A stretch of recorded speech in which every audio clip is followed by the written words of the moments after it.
shit under control.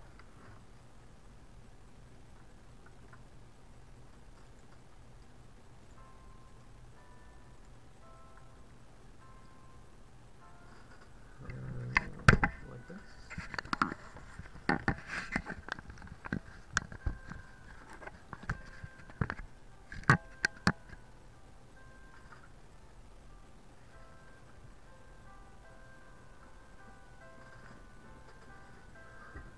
And I have a lot of shit on my desk.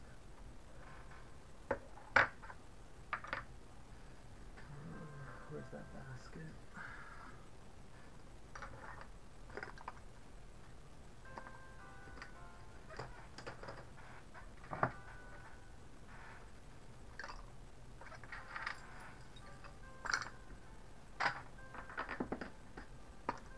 Chestnut.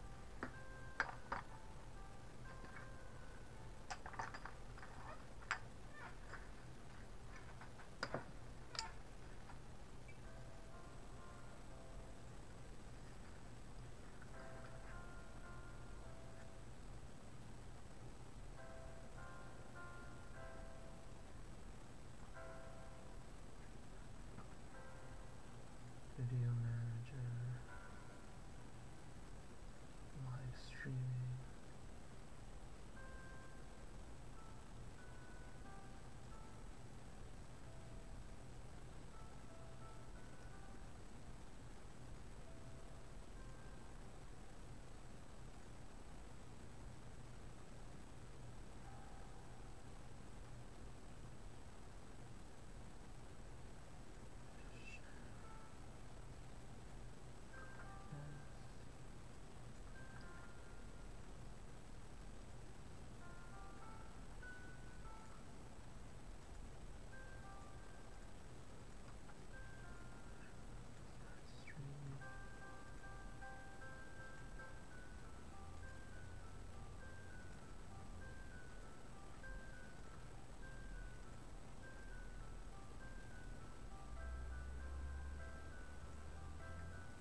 Okay.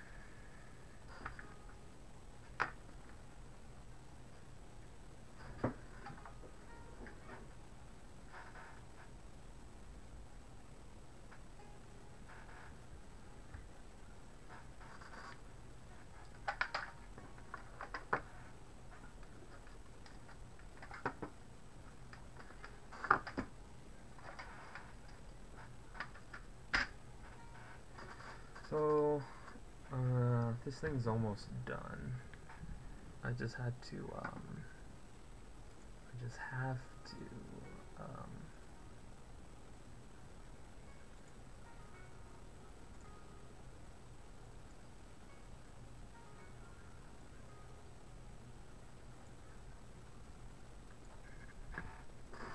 thing's almost done, but I just have to, finish this one.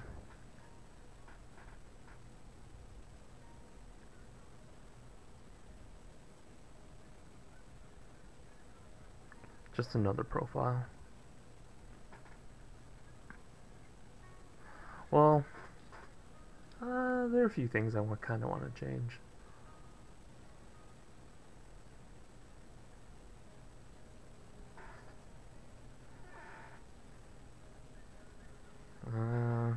I think these two aren't different enough. These two aren't that different. No, I'll just do this part first, though.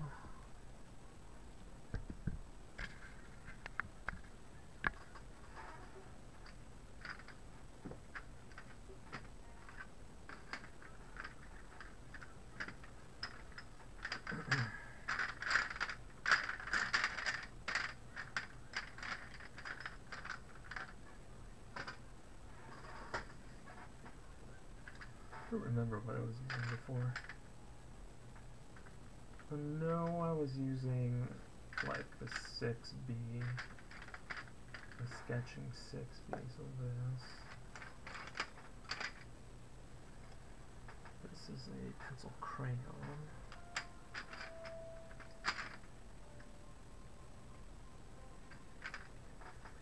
6B, and I was probably using a 2B.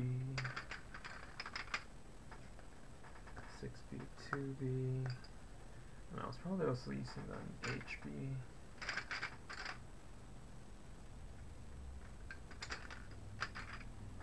I'll just use this B pencil then.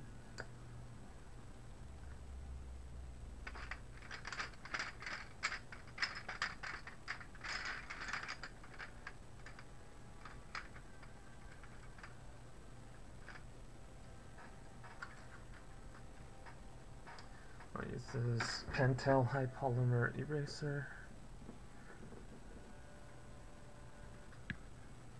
Alright. Grab a subject.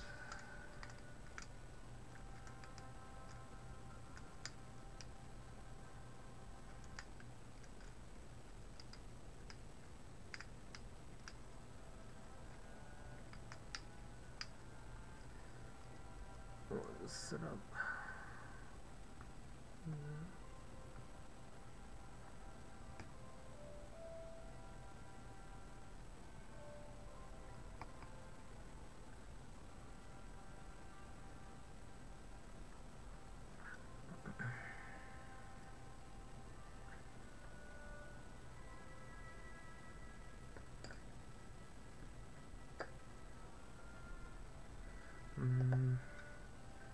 Well, use something to block.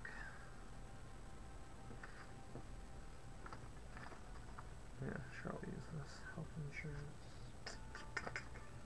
Maybe I need this.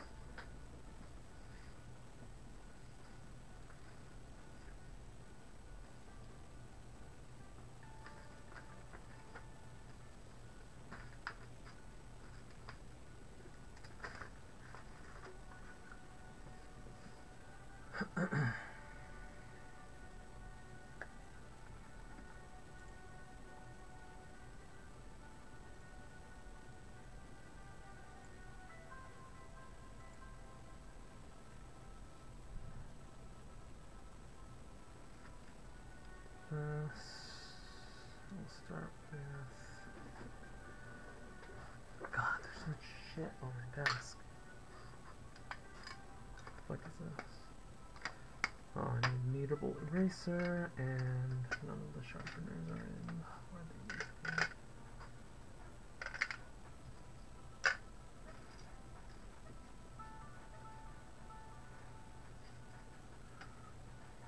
Oh shit. It also has filings in it. Frick. What am I supposed to do?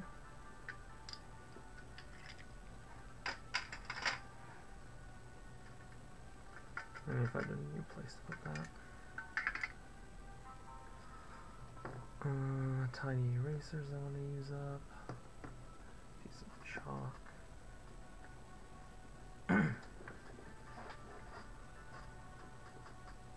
Alright.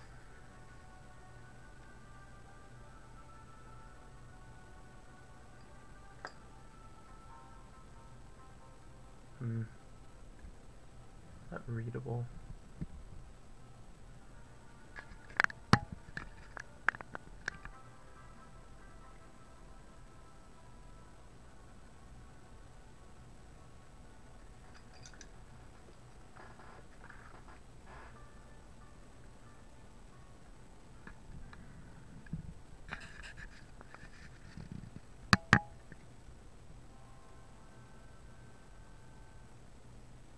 Here's nice.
Okay, let's see if I remember how to draw.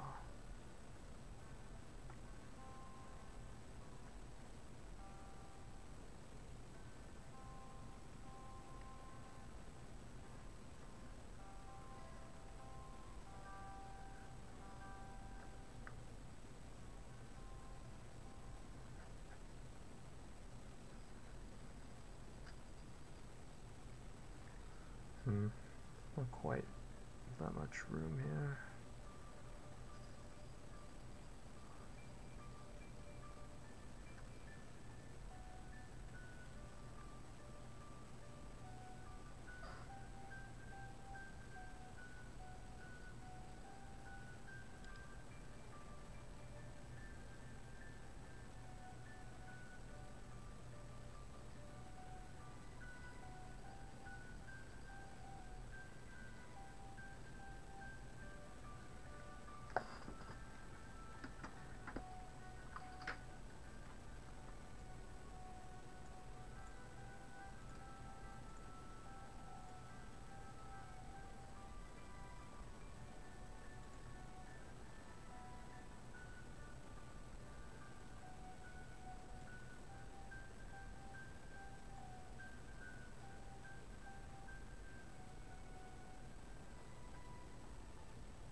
that's off the screen.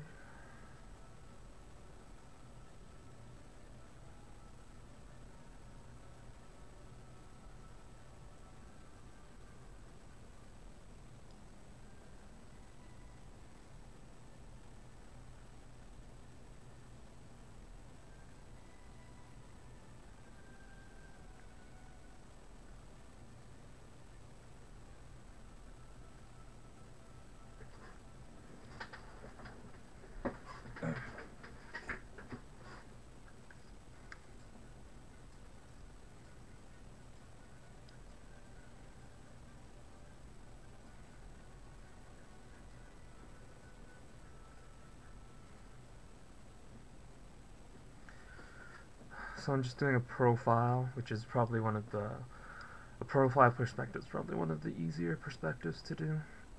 3/4 is definitely the hardest. 3/4 is the hardest because, well, I mean, they're all the same, you know? They're all the same when you're looking at an object, right? All perspectives are the same, right? It doesn't really matter. For the most part. If you're looking at something profile, the perspective is not too complicated. But if you're looking at something 3/4, it can get a little bit complicated. Not that what you're drawing is more complicated, because you're just like observing directly, but it becomes a little bit more complicated because your eyes are focusing at two different focal lengths. So you're focusing something on the foreground and then something that is quite far in the background, and your eyes get a little confused. I don't want to say confused, but it just,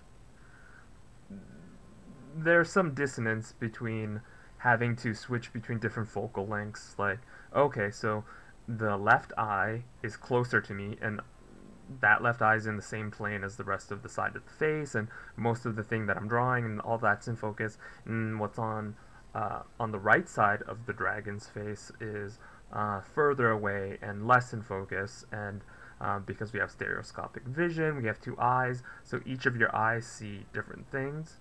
You can just you can tell, if you've ever just closed one eye and then just kept switching eyes, you can see that your eyes see different things because they're in different positions, right? And that's how that's how you would have a different perspective, right? Because your eyes are literally in different positions from each other.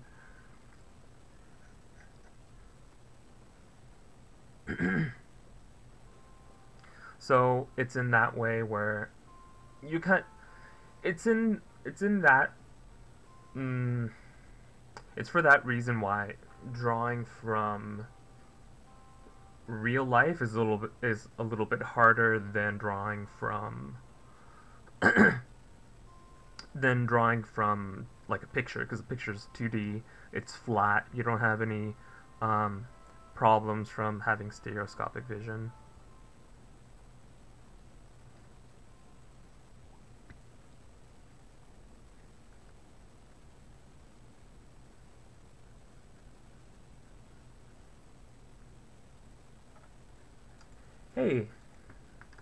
Hey, Isabel.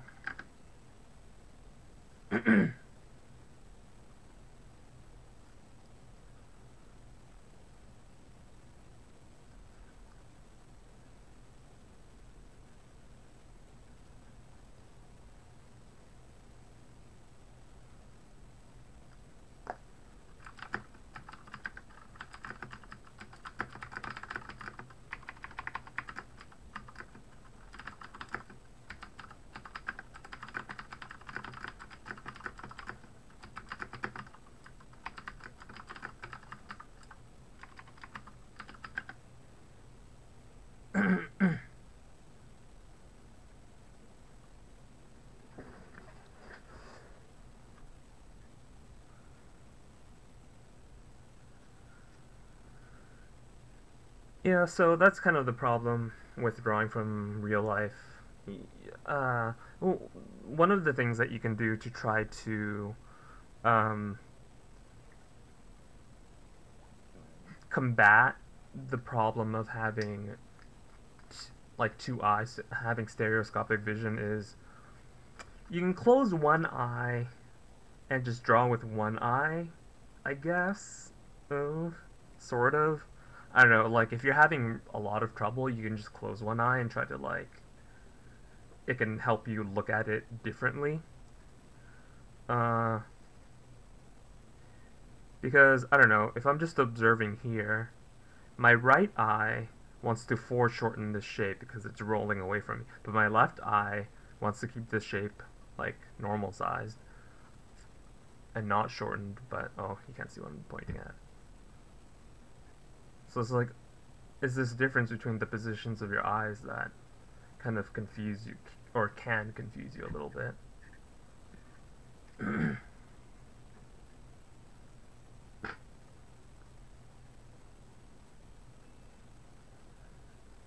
But what drawing with two eyes will do, what drawing with two eyes will do will, it will help you understand, well, I mean, drawing with two eyes and drawing from life, it will help you to, like, what it'll hopefully help you do is understand shape and form more concretely. The way that you might not, the way you might not understand from a 2D image. A 2D image, the only way you could maybe more so help, the only way you would understand form, 3D form, from a 2D reference would probably just be if it was a series of photos where an object was being rotated. That's that's the only way I could see you could like truly understand what 3D shapes do in 3D space as they rotate and as they move away and towards you. Um, and the reason why you want to learn those kind of things is because you want, I mean, the end goal is you want to be able to, um, you always want to be able to get to a point where you don't necessarily need reference points. So yeah, I'll just give you an overview. I don't know. I haven't shown it, but like here's a front view. So the head like tilts down, and then the head tilts down, and then the head tilts up, turns sideways and down, turns sideways and up, and then from behind the backwards, or the rear view is rear view, and it tilts up, just kind of keeping the, like this one tilted up like this, so from the rear view it tilted up like that, and then it tilted down this way, and tilting to the side, rear side up, rear side down. That's what I'm doing. So I'm just doing the last drawing, which is basically from rear or front, it's just a profile.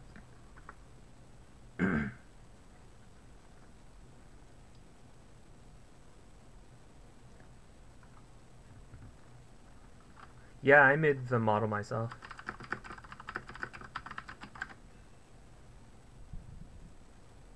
It's I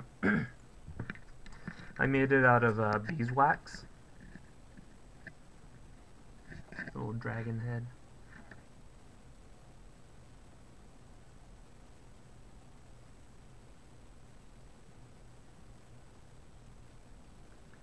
And this is just like some kind of posable tripod thing that I had laying around.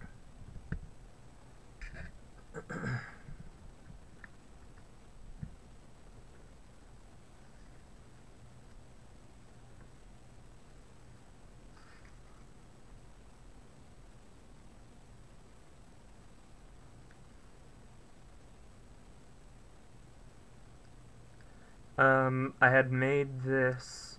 I had made this sometime before I started doing these drawings. I didn't make this head just to do the drawings, but um, I always tell, like, people ask me, oh, what kind of exercises should I do to improve my accuracy or my understanding of anatomy and form? And I always tell them, well, you should take an object that you have laying around and just rotate it. Draw it from one perspective and rotate it.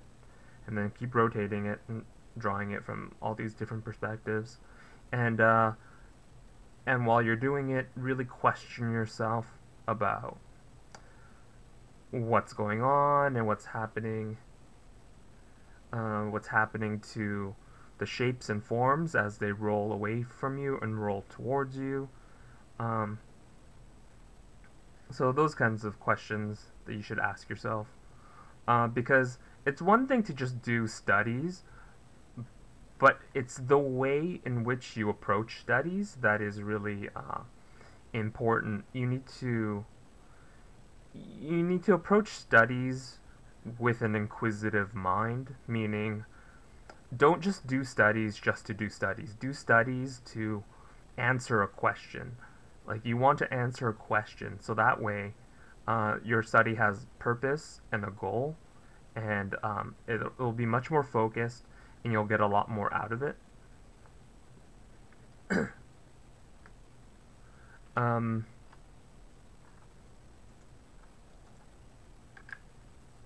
you'll get much more out of it, and so you should ask yourself, well, what's happening to this nose as the face is turning away from me? Oh, it's shortening.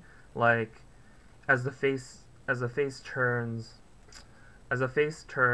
like, if it's just the front of the face, as the face turns, the vertical distances don't change, but the horizontal distances shorten.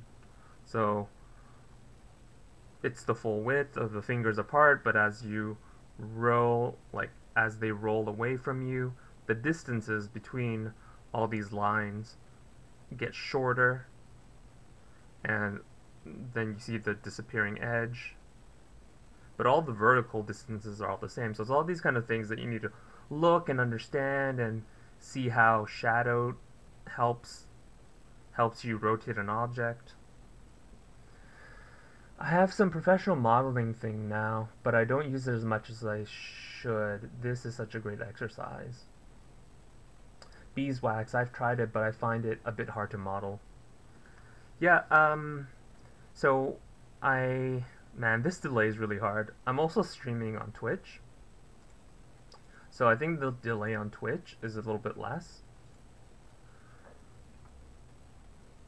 But, yeah. I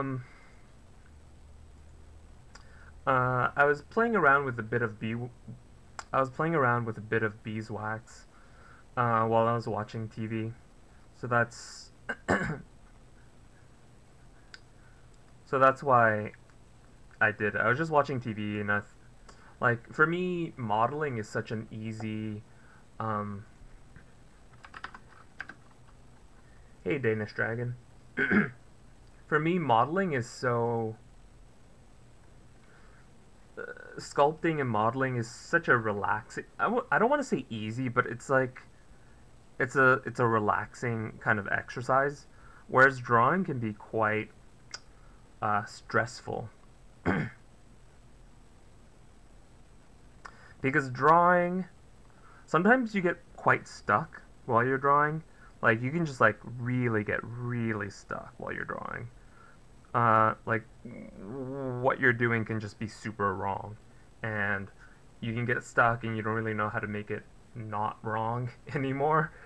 But with sculpting, it's kind of like easy. You have some lump of whatever material, and you're able to look at it from multiple angles. You don't have to worry about shading. You don't have to worry about making lines. All you have to worry about is building up an area or shaving it down. So if I would look at this face and it looked kind of wonky or curved or something, I'd just inspect it from multiple angles, and then you should be able to see where the bad symmetry is or something. So you would say, oh, this cheekbone is not as high as this cheekbone, so you build it up a little bit or whatever.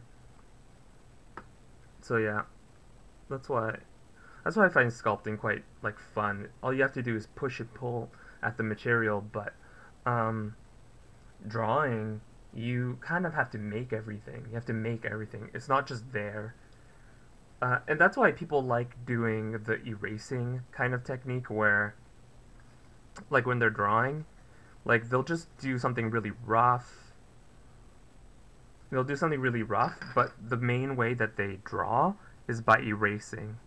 So like while they're trying to find, I don't know, they're trying to find a circle, they'll just do this, and then they'll erase. So instead of actually drawing the circle, they shave off a chaotic jumble of lines until it looks like a circle, and then they finalize the shape by like tracing it.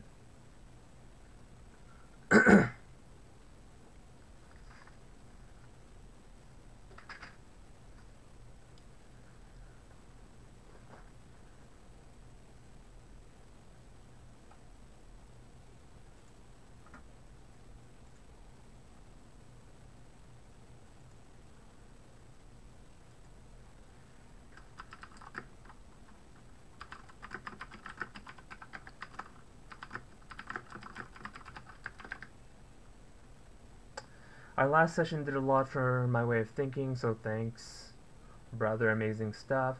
Sad I'm not at my computer, then I could show you one I've been working on when I did a lot more thoughts about the light sources. You might remember I had very messy light and specular.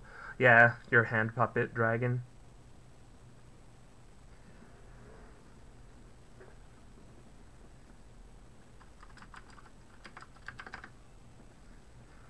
Yeah, I remember your dragon, and then I tried to help you out by showing you how lighting should be more likely.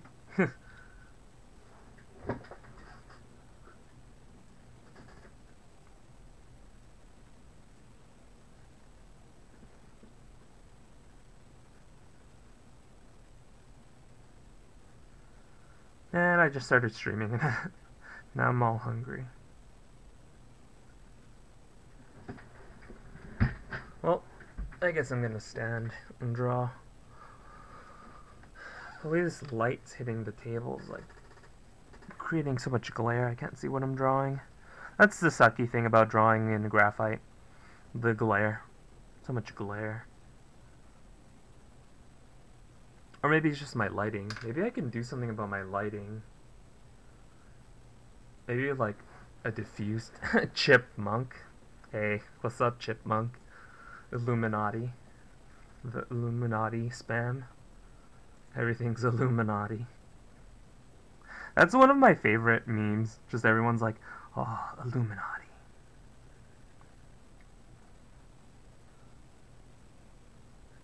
Because it's just, I don't know.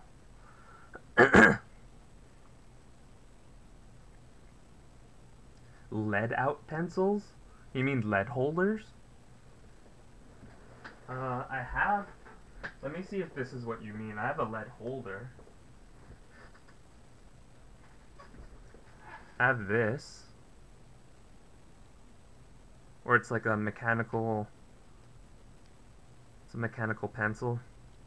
Yeah. Oh yeah, this is what I was using. Now I remember. I was using this motherfucker.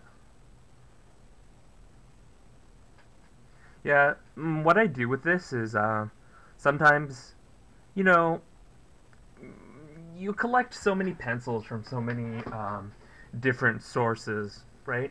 You collect so many pencils from so many different sources, sometimes I'll just take a razor and just, cut the pencil up. I'll just remove all the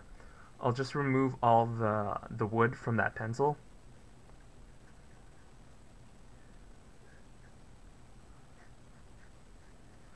I'll just remove all the wood from that pencil, and then I'll just put it into the lead holder. just so I don't have to buy refills. And then I'll just use the lead holder. It's so much nicer because then you don't have to sharpen anything. I mean, you can sharpen the point, but that's pretty simple. If you just have a lead pointer, you just have a lead pointer like this. It's just a sharpener just for the tip of lead. So well, this is like a 2mm lead pointer. But yeah. Most pencils, the thickness of the lead is 2mm, except for like really high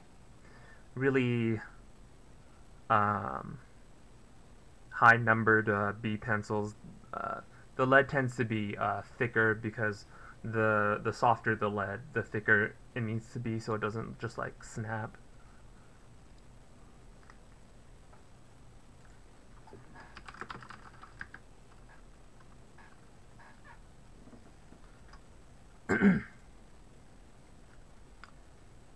Okay, I should just finish this.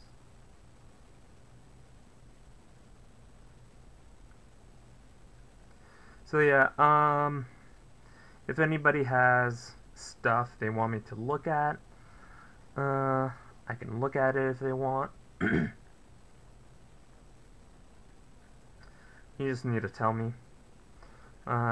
Just feel free to post anything straight into chat and I'll take a look at it.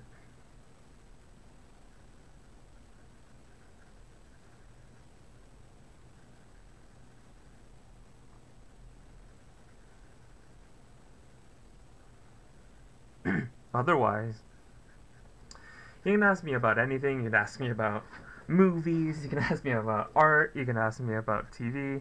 I've been watching a lot of. I don't know if anyone's been watching. Because trust me, I have a lot of opinions, not just on art or critiques or that kind of stuff. I have a lot of opinions about everything, but I don't know if people care. But I've been watching this one show called How to Get Away with Murder. It's kind of interesting. It's not just interesting. Well, I don't think the plots are that interesting, but it's interesting socially. It's an interesting social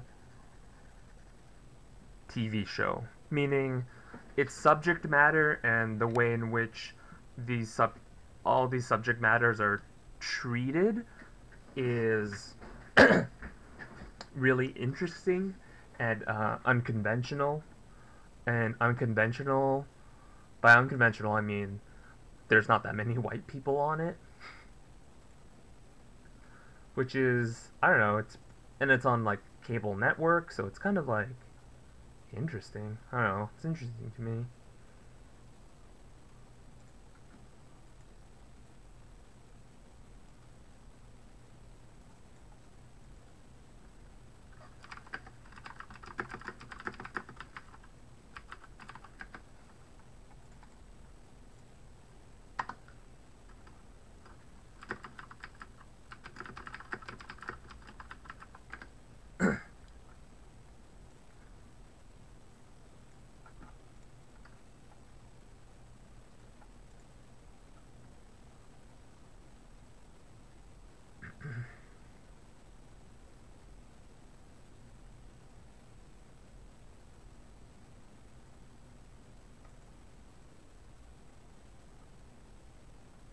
Sorry, it's just I'm streaming in two places at once right now, so it's a little bit confusing. Yeah, it's newer. What's interesting about the show is that it's it's a black lady that is the main kind of character, right? She's like the main character of the show. But the secondary character is a black guy. But the show has managed to be not about being black. So that's kind of interesting because a lot of times, a lot of shows where there are minorities, where there are minorities in lead roles, a lot of times it's about them being minorities, or it's a lot. Oh, thanks, Isabel. Bye. A lot of times it's about them being minorities, or it's about them being like their race is really important. But in the show, they don't treat race. I mean, they acknowledge race, but they don't make people's they don't explain why the characters are doing things just because they're like black or something. So I think it's kind of interesting.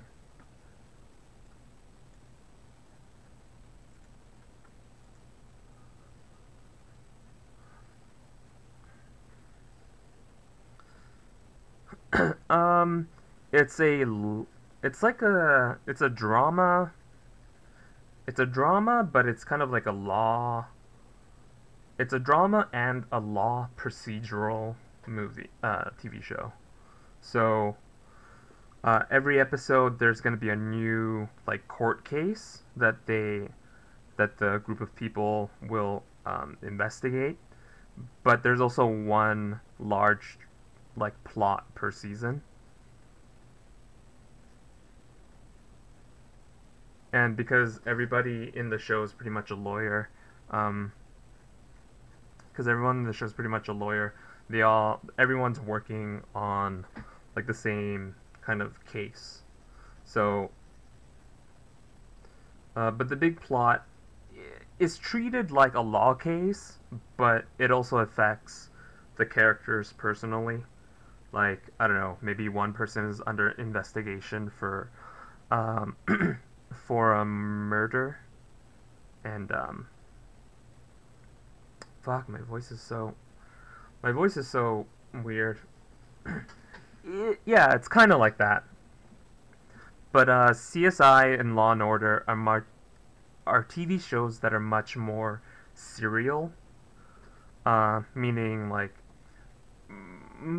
that most of the episodes are standalone episodes, and you won't be lost if you just join the show at any point. CSI, you can start watching CSI from any episode, right? It doesn't really matter what episode. There's minimal character development. There are no plot points that are that major. It's just every episode is about a new case, and that's all you need to know. It's just a new case every week, and somehow the characters will solve it, right? Very rarely in Law and Order or CSI will there be a season long kind of plot. But it's interesting because the very first episode of How to Get Away with Murder, um, what you're shown is, so the professor is a black woman, right? So she's supposed to be the very strong lead character that's kind of morally ambiguous because she's like this big shot. She's like this big shot lawyer that defends like criminals pretty much, right? So she's morally ambiguous. Sometimes she does illegal things to uh, get bad people out of trouble and stuff. So you have this character, and she's a strong character, and what you see is um, one of her students tries to go to her to talk to her, and he interrupts her while she is receiving oral sex. And the way it was staged was kind of important because she was sitting on top of her desk. She was fully clothed, and she just had like her skirt hiked up a little bit, and the guy was on his knees, kind of behind the desk. So there's this. It's very symbolic, and it's very kind of important the way they've showcased it. Um, she is sitting on her desk, and her desk is pretty much a symbol of her position and of her power, right? So like, you enter the CEO's office. He has this huge wooden desk that's really expensive and nice looking. It's like a symbol of someone's position and power. So she's sitting on that. So it's showing that she's in control, and she's the one receiving the oral sex, and also she is clothed. The man is not clothed. Um, so this whole situation is just the whole situation is about her pleasure. Whereas a lot of times when sexuality is shown on TV, it's shown from the perspective of the man, like how the man is receiving pleasure and how the man is enjoying this pleasure, right? A lot of times in TV, women are not shown enjoying pleasure, or they're only shown enjoying pleasure to validate or kind of just say, oh, this man is such a great lover and she likes him so much. So it's not so much about the woman, but it's about the man, and about how the man is receiving pleasure and how he's like this dominant kind of person in this interaction, right? So she's fully clothed, she's sitting on top of her desk. The guy is on his knees and he doesn't have clothes on. But when you enter the scene, like when the camera enters the scene, you can't even see the guy. He's like on his knees. He's behind the desk. Like everything's facing away, right? And everything's facing away, and that's kind of interesting because it's solely focused on how powerful this woman is, and her pleasure. Whereas usually when you see a sex scene, is about some white guy receiving pleasure and how great he is and how much power he has in that situation. So it's kind of interesting. It's kind of interesting to see how they kind of flipped the script. Also, there's kind of a long history of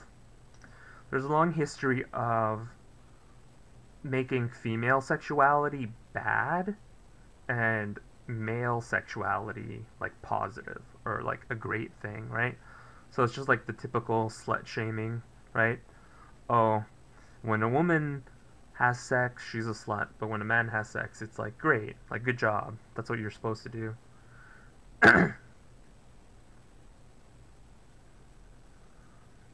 or it's not even just that, not even just a slut, but like not even just calling the woman a slut, but a lot of times when you see women have sex, a lot of times those situations are like sexual assault. So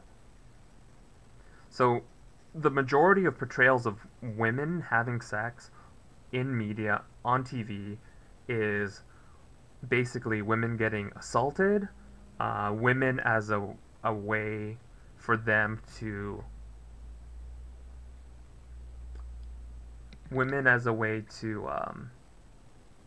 they're just they're a way for men to achieve sexual gratification, or they're just like shamed into not having sex, or they should just never have sex. Yeah, men can't get pregnant, so it's this weird like dynamic. But so yeah, it was really refreshing to see that. So he's not getting pleasure out of it in like an obvious way, like his dick wasn't involved. It was just his mouth and her lady parts. And so it was really interesting. And then so that was the pilot episode, right? And then the second episode, in the same episode, the other scene of sex that happens between two men. So it's pretty ballsy for the people who are running this show that the only sex that they show in their pilot episode, and this is a pilot, right? So this is the episode that they send to people. Donation? What donation? Oh man. Did you donate?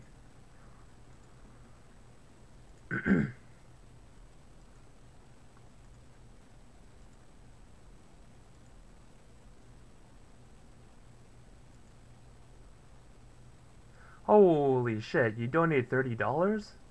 What the hell? Holy. Thank you so much. It didn't pop up yet, but I just looked it up on the website. Wow, thank you so much, Danish Dragon. That's so generous of you. I've just been streaming for a little bit, but here I'll read out your message. Hey friend, it's great watching your stream. Hope you got time to help me out some other day with my drawings when I'm actually at my computer. Also, perhaps I could afford a little commission at some point. Yeah, for sure, Danish Dragon. I'm totally up for that. You've been so kind to me, and you've been so kind to me every time I've been streaming. You've come in, you've been really cool, you've been really generous. Um, for sure, of course, I have time for you. Um, and yeah, I'll definitely uh, commission is something that could definitely happen. Um, yeah, I don't know why it didn't pop up on stream. I haven't. It didn't pop up, but my trackers show you. Like you can see in the top right corner. But yeah, we can definitely talk about some kind of commission.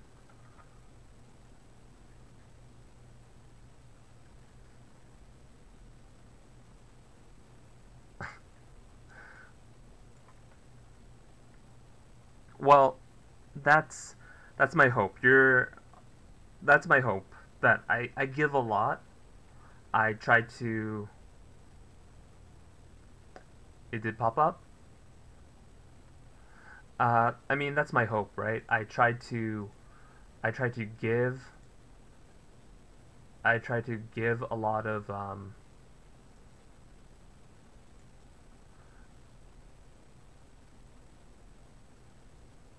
I try to give a lot out, and then hopefully I get something back. that's that's that's the way I'm trying to do it. So I try to help everybody, and I try to help anybody who has a question. So that's kind of like that's really cool. That's really cool of you. Pretty much. That's what I'm trying to say. It's really cool, and I'm really glad that you like it, that you like what I'm doing, because then that means I'm doing something right. I'm doing something that people want and that people can use. You know, it's not just about making money. Um, I really do like helping people. I know it's hard to tell who's being genuine and who's not being genuine, like on the internet, but I do actually like helping people. I like knowing that I helped somebody and something I said helped them in their life in like a real way, you know? So it's really cool. It's really cool to know that that I helped you. But yeah. But I do as much as I love doing that, I do need money.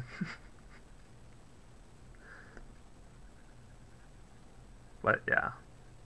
Really really appreciative.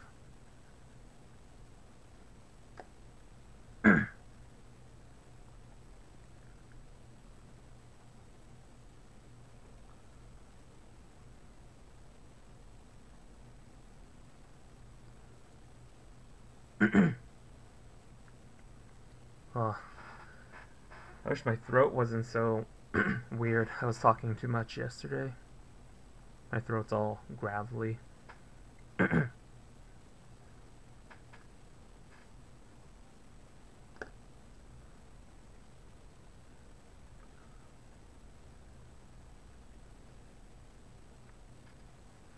So, I think that's pretty much it for this drawing. That's the last perspective.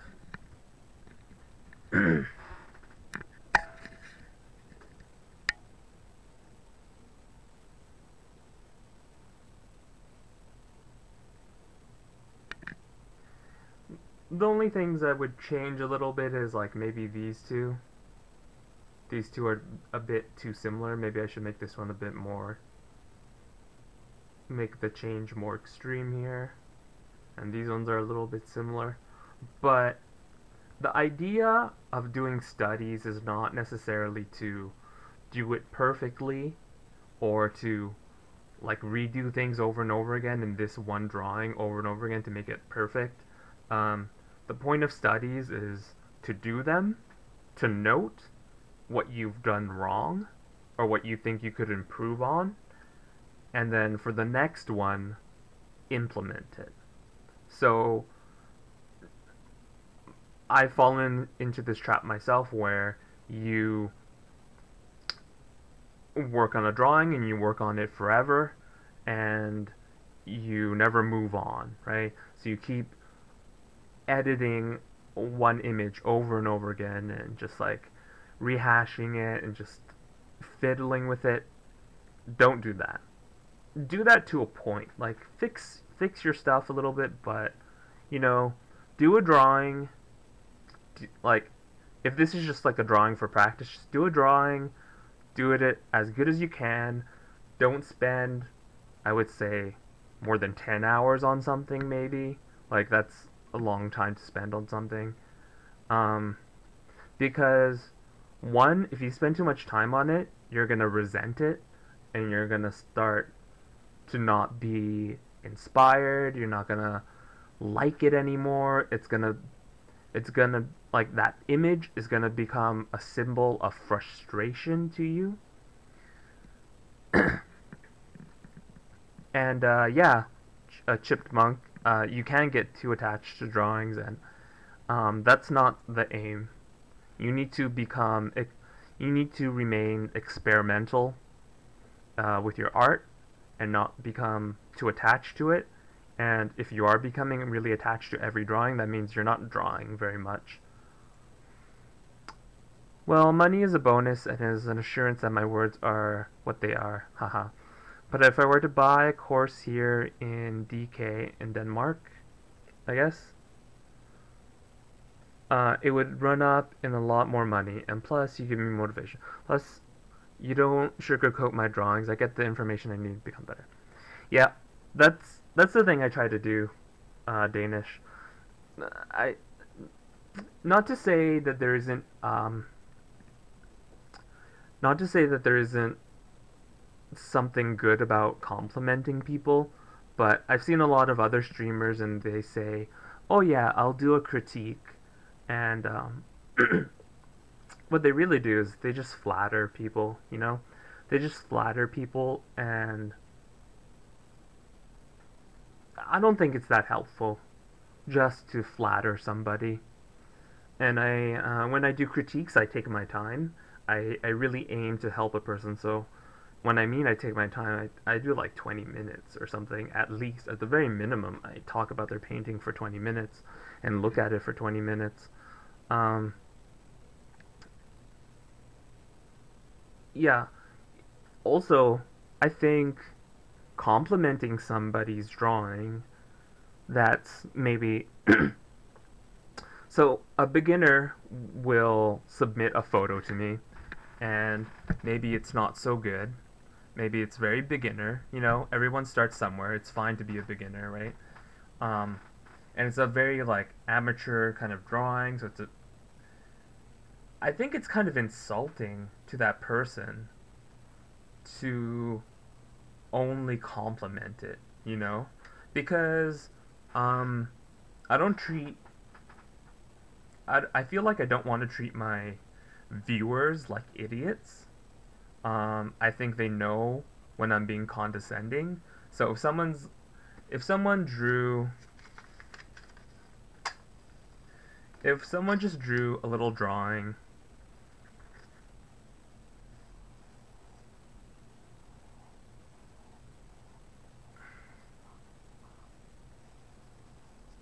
if someone drew this and they ask me to critique it, I'm gonna tell them it's not very good.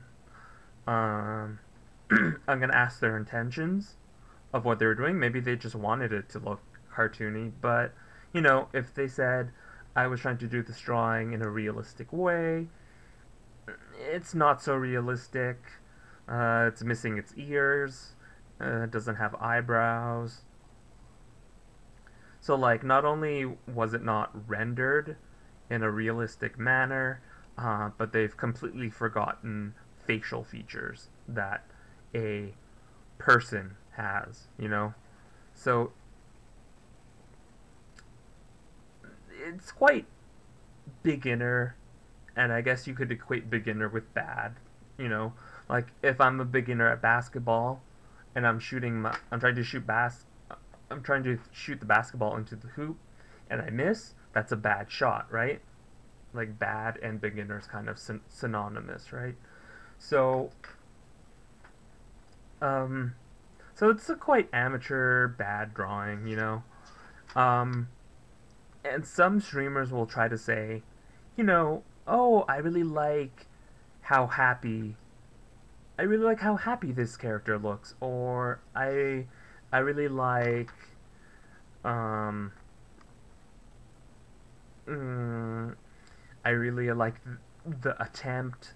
I really like the way the eyes are so happy and it matches the mouth. And I like how the eyes both look the same direction or something, and they're similar in style. The styles consist.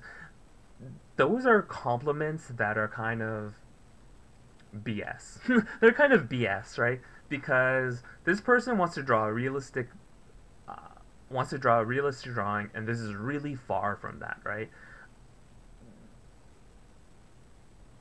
I don't want to have to struggle to find compliments, because I don't think people who are watching are stupid. I think they understand when I'm reaching really hard to, like, if they see me struggle to find a compliment, that's almost just as insulting as if I just said it sucks.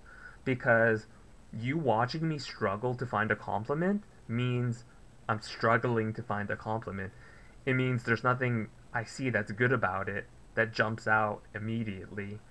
So it's insulting either way. So I don't try to be insulting. I try to be maybe funny sometimes. But I try to be fair. Like, if someone showed me this drawing, I would say, this is a really beginner drawing, um, and I would give them some really general advice about drawing in general, and about how, like, a nose doesn't really look like this. A nose has, like, there's like a different shape to it. You know, I would try to help them that way, because this is so beginner. There's nothing really I can tell them, but besides draw more. It's great that you're trying. Draw more. Keep going. Try to draw. I don't know. Try drawing these features separately first, and then put them all together. Maybe that's easier instead of tackling a whole face, which is quite complicated. There's one, two, three, four, five, six. There's six different features, and, like, not including, like, the different contours of the face. It's quite a complicated figure, right? It's much more complicated than a cube or a sphere or a cylinder. So I'd probably tell them, try doing the features separately so you can more fully understand them, and then you can put them together easier. So I, I never want to be someone who just, like, sugarcoats things. I don't That's not who I am.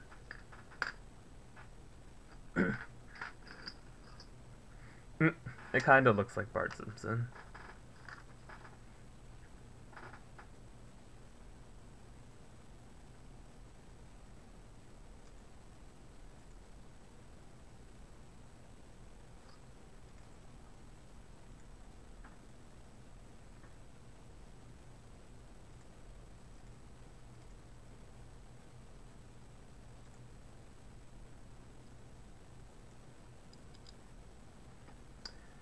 Your biggest problem is drawing every day? Uh, yeah, that's a pretty big problem. And that's a pretty big problem a lot of people have.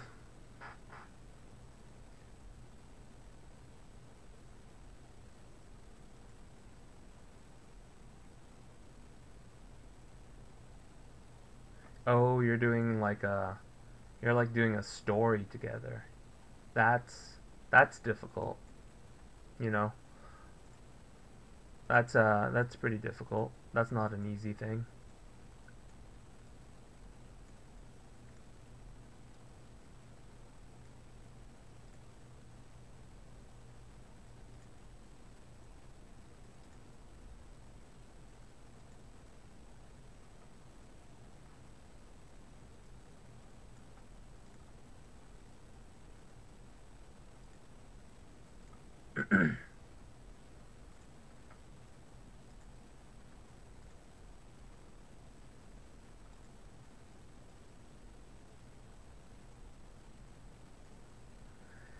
Well, compliments are fine for motivation, but in my case, I get my motivation from learning, getting an idea of how I can improve stuff I've already put blood and tears into.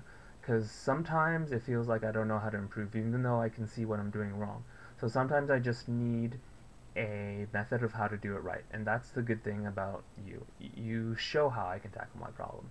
Yeah, that's that's what I try really hard to do. I try to show people concrete ways to improve what they want to do. I think everybody has their own voice in creativity or how they think things should look, but I want to give people the skills to execute their vision. And that's the most important thing. I think that's why fundamentals are so important. People should be able to execute their ideas.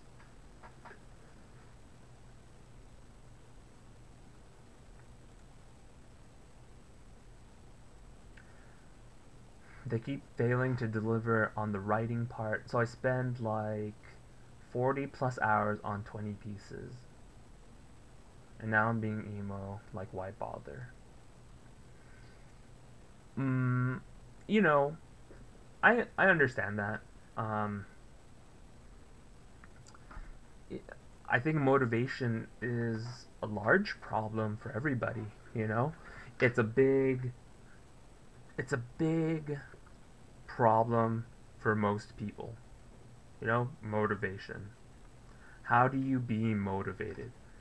There's mm, like I think it's like $1 billion industry like motivation, like motivational speakers, motivational books, right? Like there's Tony Robbins, there's all these people that are like, "Oh, learn how to lose weight doing this or learn how to be motivated doing this or just follow this system and then you can be motivated too and you can achieve your goals." Like motivation like don't feel like you are alone in struggling with motivation. Motivation struggles are a very common thing. It happens with a lot of people, and also it happens with people who do creative things. You know, the creative field is mm, like it's hard to be creative on demand. You know, it's hard to be creative when you don't feel like it. It's hard to be creative when you um, it's hard to be creative when you're not inspired, you know? Um, whereas, I don't know, if you were an accountant, you can still be an accountant. All you have to do is just do your work. You just do the motions, right? But doing creative stuff, sometimes it feels like you can't just go through the motions. It's not the same. It won't reflect the same way in your work. So you have to really find a way to motivate yourself. You have to, I don't know, you have to set goals and you have to try to achieve them. Um, the reason why you feel like giving up is because you feel like you're not getting anywhere, right? So, like, one of the major tenets of any kind of motivational system is you need to set goals and you need to set goals and you need to figure out a way to work towards them, and a way that you can track how you're working towards them.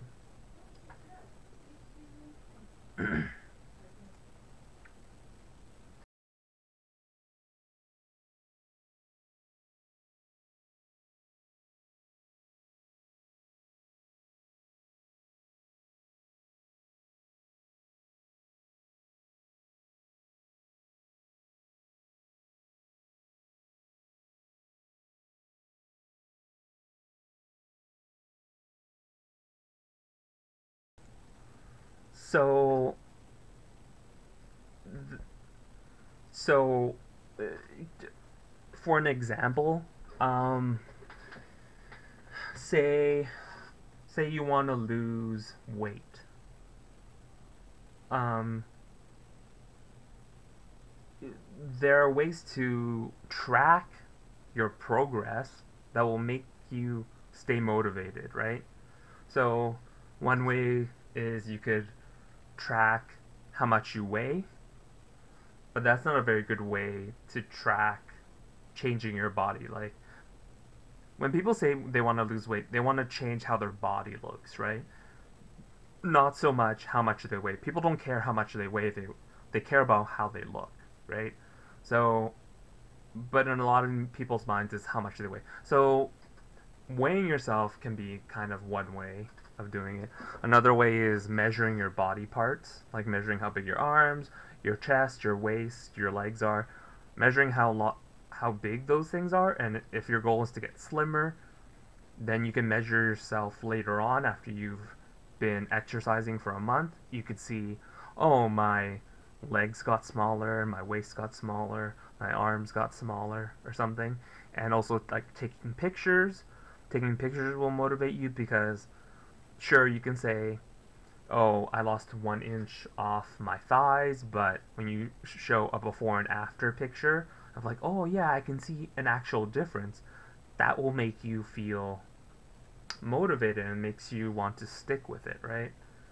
Um, Another way you could measure fitness is, I don't know, do a preliminary test, like, okay, run around the track 6 times, see how long it takes you. It took you, I don't know, an hour, and then after a month of exercising and eating right, you do the same test again, and then you see that I don't know, you cut it down in half, so it took you half an hour to run around the track 6 times. And it's these things that will motivate you. So you need to find ways to motivate yourself, like either through like seeing your progression, because a lot of times people feel hopeless because they don't feel like they're progressing. They just feel like they're being stagnant, right?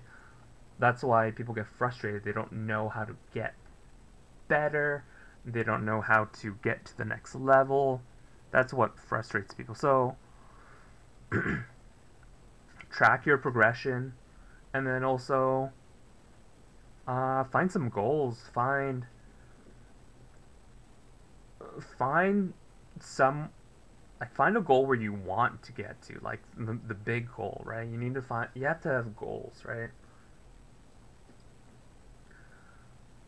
And I watched this thing about what makes people successful, and the three major traits that successful people have is One, they have self-discipline.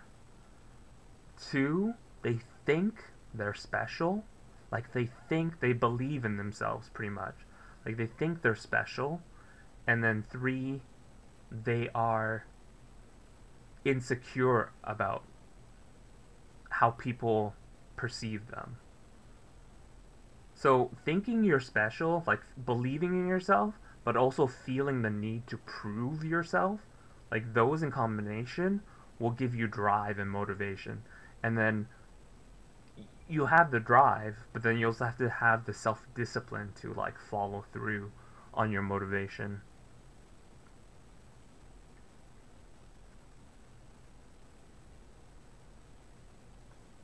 So with your situation with your friend, you're trying to illustrate a story and they're not doing it.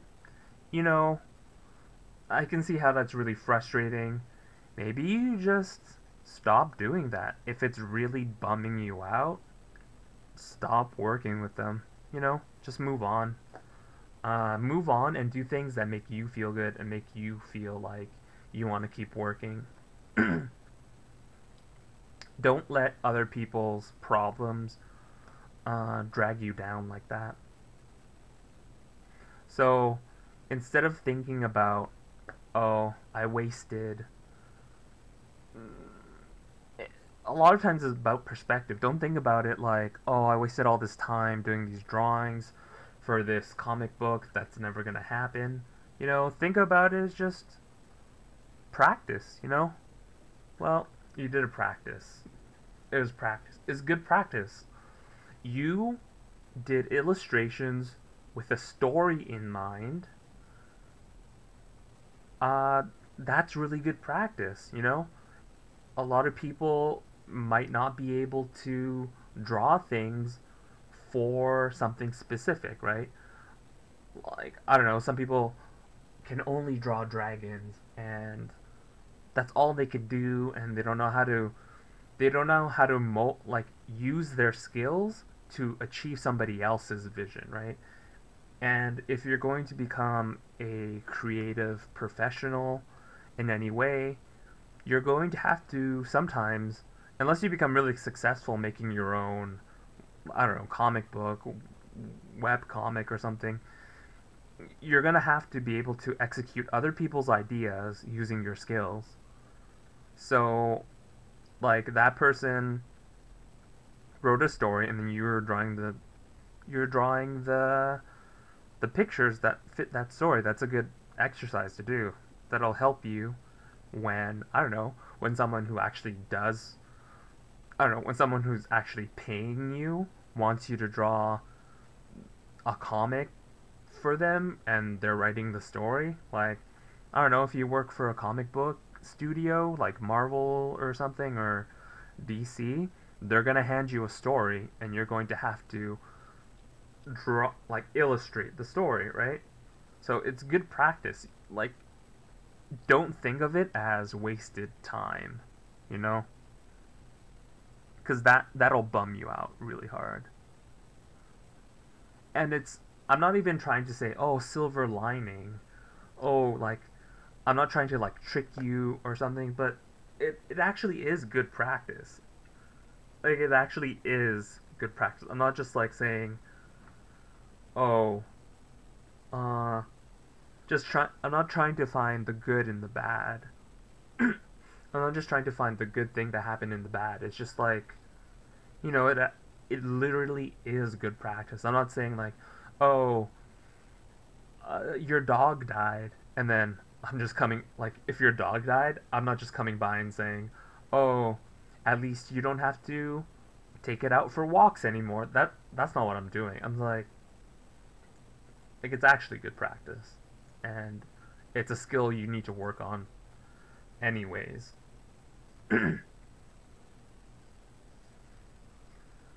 Yeah, like, instead of saying like, oh, Jason's not getting back to me, what an asshole Jason is, fucking Jason killing all those people. No. um yeah, instead of doing that, he's not getting back to you, whatever. you know, screw that guy. He can't cut it. he can't he's not able, he doesn't have the motivation, he doesn't have the dedication, he doesn't have the self-discipline that you have. That's too bad. That's too bad. That's too bad for him. He's not going to be able to achieve the things he wants to achieve in his life until he learns how to have self-discipline and motivation, right? So just move on, start doing your own thing, right? So just keep those drawings. You don't have to throw them away. You don't have to think that they're a waste of time. Just put them in your sketchbook or in your portfolio or whatever if you think they're good enough, and just keep them.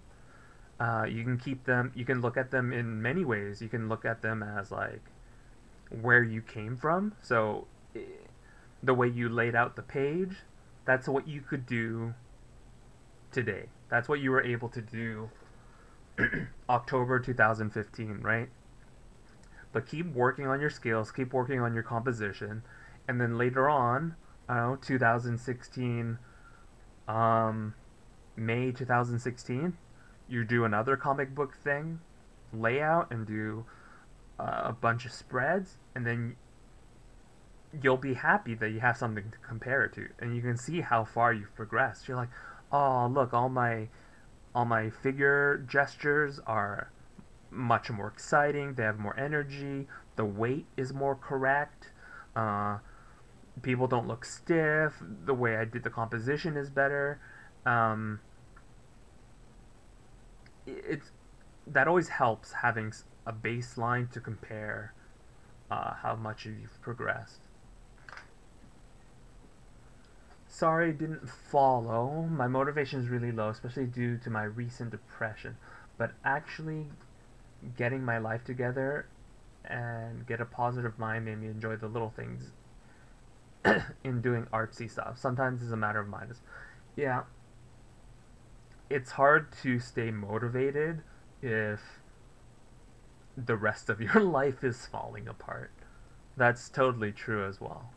You can't you can't have a bunch of personal stuff happening and just expect your personal stuff to not affect uh your goals, especially when it's something like depression, you know.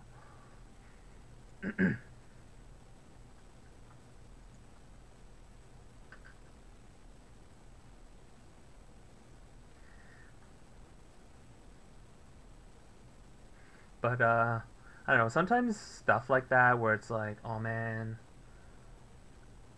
shit's going like bad, and like you're really sad and you don't know what to do, and like I don't know, your friends not responding, and like your friends letting you down, you know. Sometimes sometimes what's really nice is like people beat themselves up really hard, right? They say, "Oh man, I'm so stupid. Uh, I shouldn't have done that. I should have known better." People beat themselves up a lot, right? But just think about it. Like when your friend comes and your friend asks you for advice, you're always so much nicer to your friend. You're always so much nicer to them, and you're so much more more understanding. Like your friend says, "Oh man, I failed my test," and your friend is like really sad about failing their test, and they're like, "Oh man, I ruined everything, and my life is screwed up now, and I can't do anything anymore. I failed my test." That person has options. Like you could try to figure out what they need to do on their next test to pass, you know? Uh, like maybe they failed their test, but maybe the next few tests, if they do really well on them, they can get better. So you can like devise a plan with them, like, okay, you failed your math test, but let's look at what you failed. Let's set up a way you can learn those things so you can do it correct on the next test, and also maybe you can talk to the teacher to figure out some way that you don't fail the course altogether. So like if you're in high school, teachers really want you to pass. They'll like, I don't know, maybe let you do a retest or something. In university, like professors are pretty understanding. Uh, Maybe they'll say, okay, um, if you do a lot better on the next test, we'll weight your first test, the test you failed, a lot less, and put more weight into the test you did really well.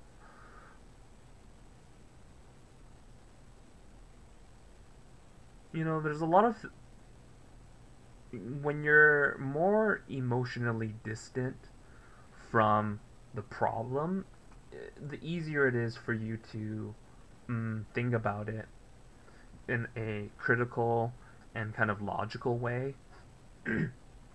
That's a lot more constructive and it's a lot less. You pretty much don't have as much of a pity party if you think about things more emotionally detached or distant from it.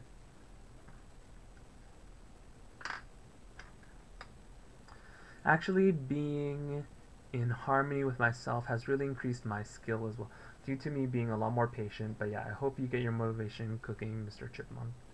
Thanks, guys. I really got to keep a fresh mind about doing art because I enjoy doing it so much.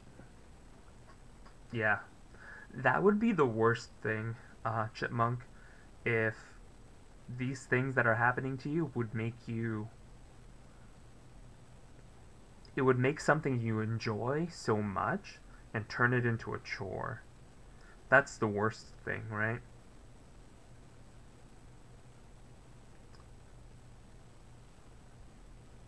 That'd be the worst thing. if if trying to make art into like your living took all the passion out of it and made you think of it as just a job and it wasn't fun anymore and you weren't passionate about it, that'd be really sad.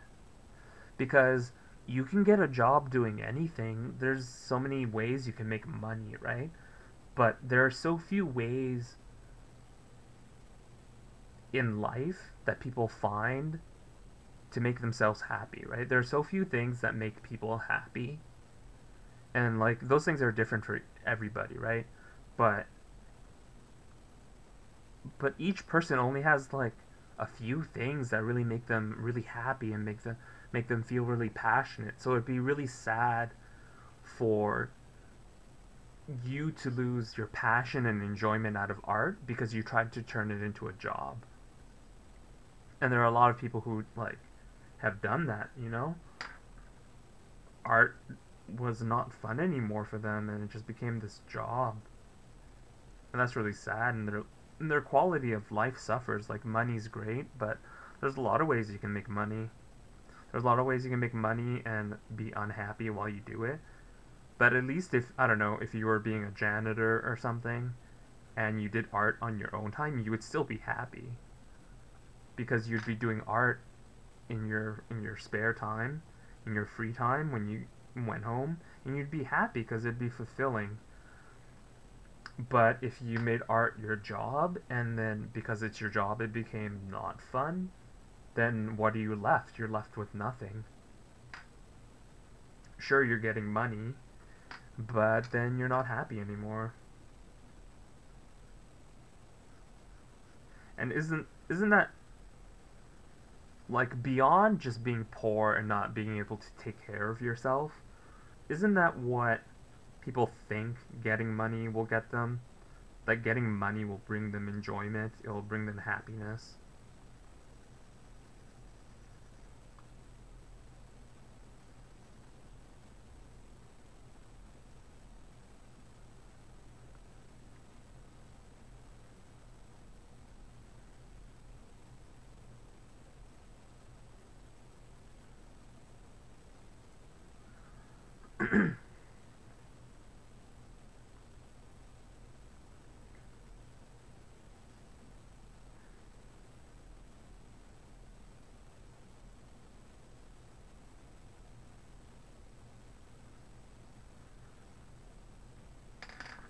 But yeah, art's a hard thing, you know. It's hard because there's a lot of talented people, and you got to find your market. You got to find your niche market. You got to find your audience. You got to find what you're good at. You got to find what you're good at and what you're good at selling.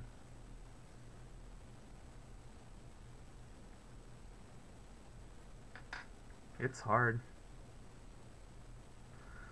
There are a lot of people who are, I don't know, they're good, but they're not like super talented, but they make a lot of money because they found their target market. And they found their target market and they really sold themselves to them, you know?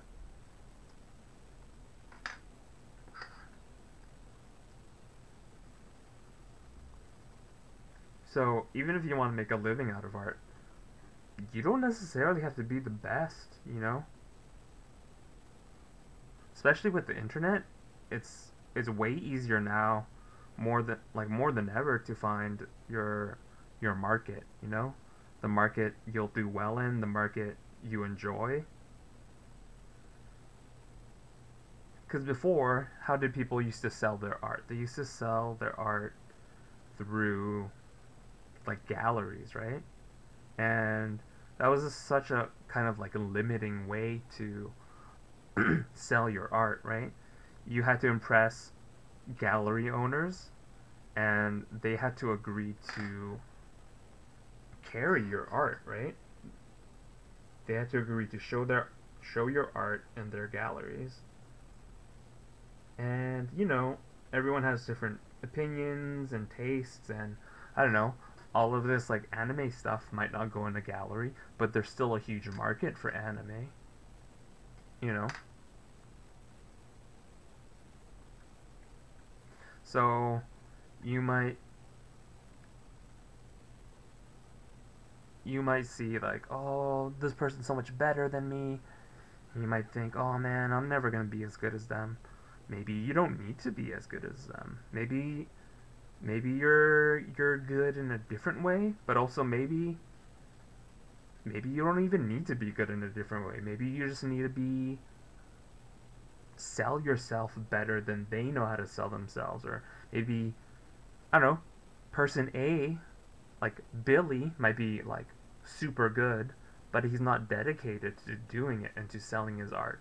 So Jason is not as good as Billy, but he really tries and he really tries to sell his art and he really gets his name out and he becomes more successful because Billy didn't even try. So if you have the means and you have the ability, try doing try going big, you know? Try really hard. If you're a young person, young people can try really hard, right? When you're young, you can work really hard for really long periods of time without getting exhausted. Because, like, man, when you're old, you get tired. Like, you see those old people, and they just get tired so fast. Like,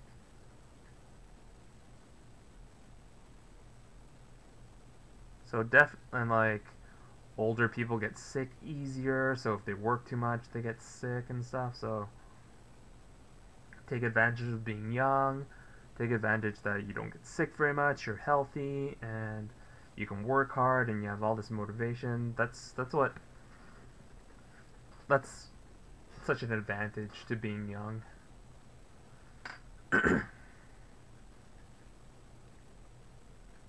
And just be willing to fight for it. You know, you gotta fight for it. You gotta fight for it.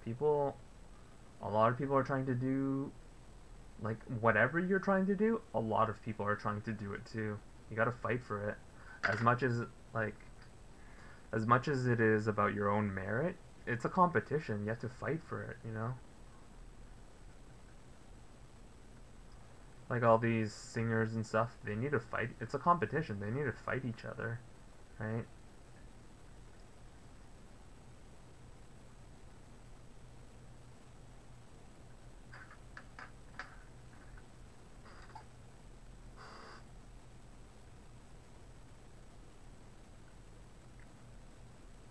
You just gotta be hungry for it.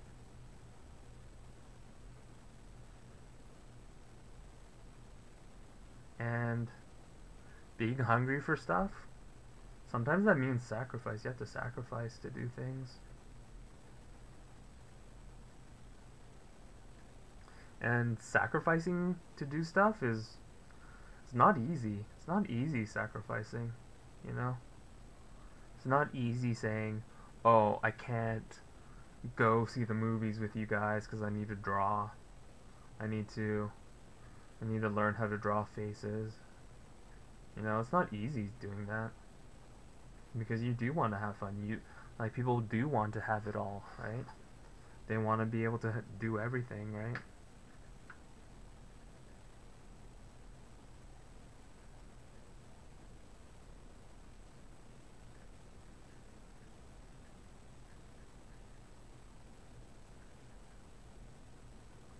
But there's one thing I heard once was every artist has a weak moment, you know? If you ask pretty much any artist if at some point they thought they weren't good enough, that they just didn't have the skill, they just didn't have the talent, almost every artist will tell you. Anybody trying anything will just think. Sometimes people just like really get to a point where they really believe, you know, like fuck, maybe I don't have what it takes. I don't have it. I don't have the skill. I don't have the ability, you know. Everybody does that. And what separates those people and like people who are successful is successful people like kept trying, you know. You got a call from the police? Why'd you get a call from the police? Did you do something bad?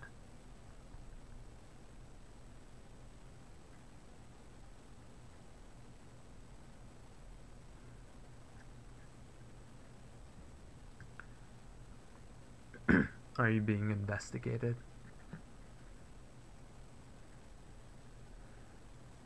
Are you the lead? Are you the lead suspect in a murder?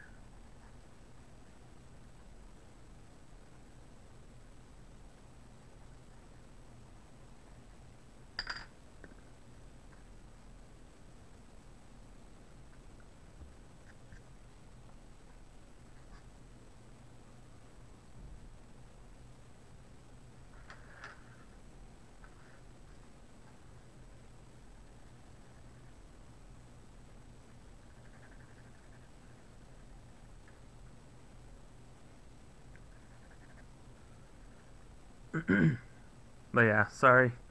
I was rambling a lot. I ramble.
I should probably turn on some music. Uh, Let me see.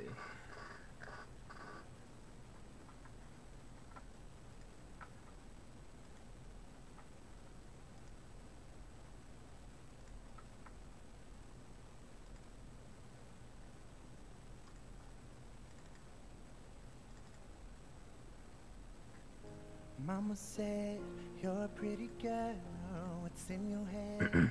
It Doesn't matter. Brush your hair, fix your teeth, what you wear is all that But then she matters. turned all the cranky when I mentioned the ambulance. But okay, she didn't want that kind of help, so I told her I needed her to get on her feet so I knew she was okay. Disease of a nation. It's the soul that needs a surgery. What your mom about to say? What goes on?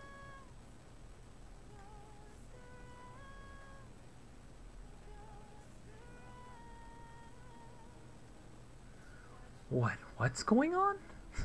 I'm so confused.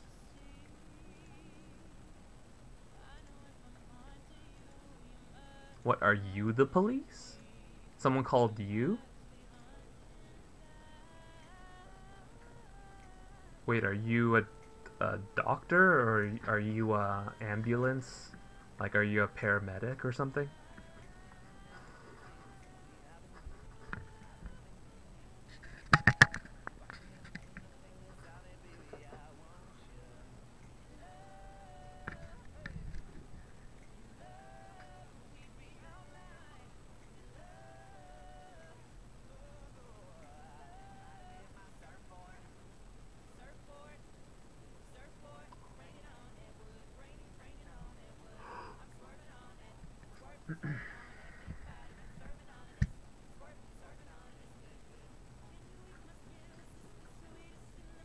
Oh, okay.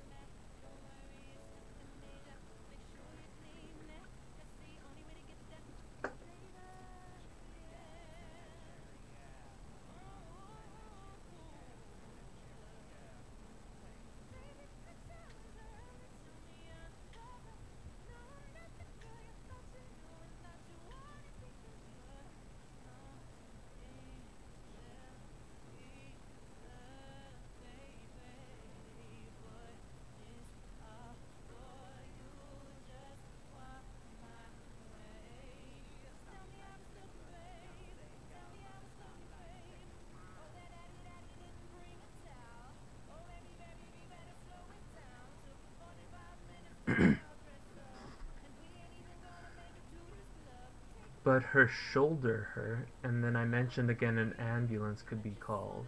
But then she turned all cranky again, ended up helping her home, and had a friend of her watch her. But now police called and they just wanted to know what happened. I feel bad. Uh, why do you feel bad? It sounds like you helped her.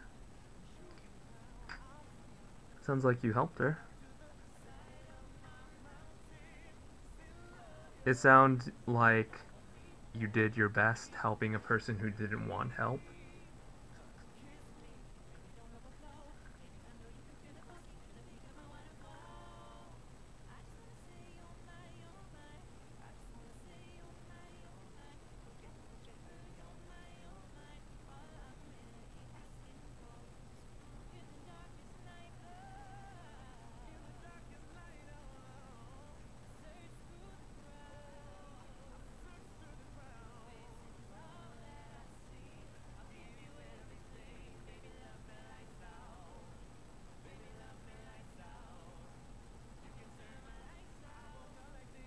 Well, if I could have convinced her better with the ambulance, it was taken better care of. But yeah, I can blame myself.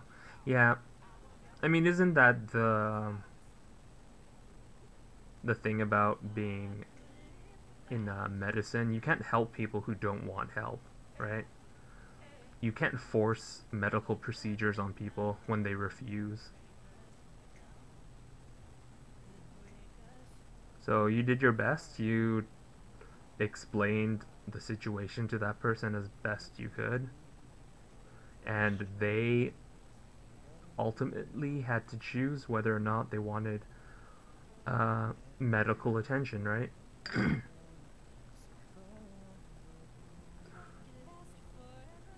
You can't be responsible for somebody who doesn't want help. Even though it's sad, people who don't want help, and you can help them. Only they can help themselves.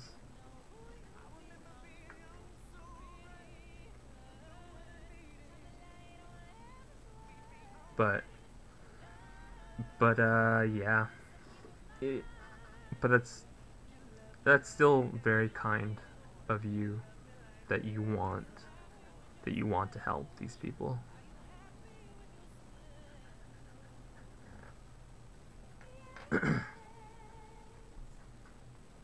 And that's because you're a good person.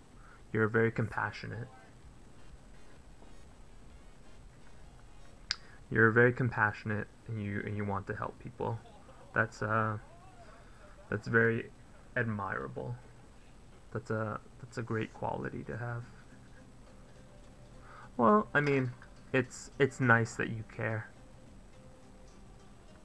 It's nice that you care.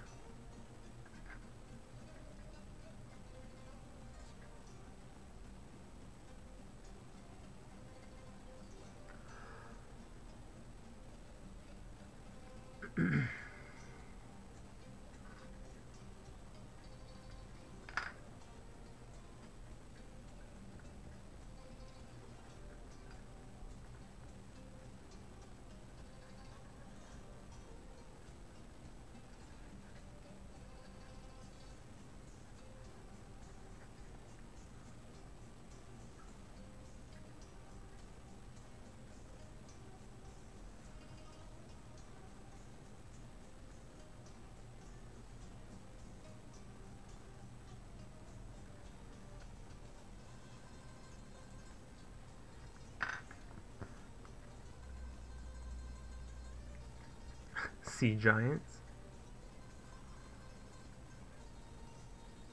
What do you mean sea giants? Like giant creatures?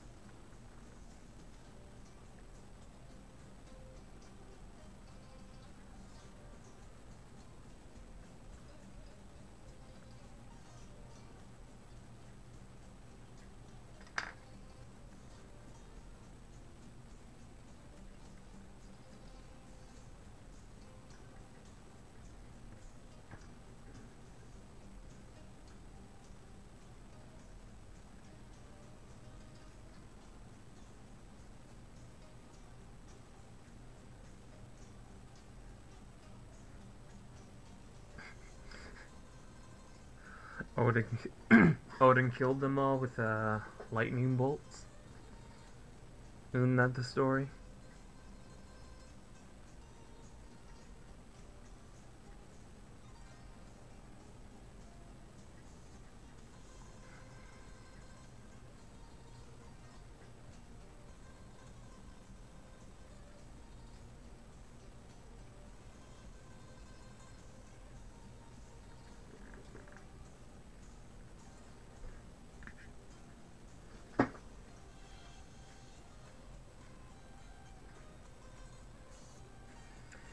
Okay.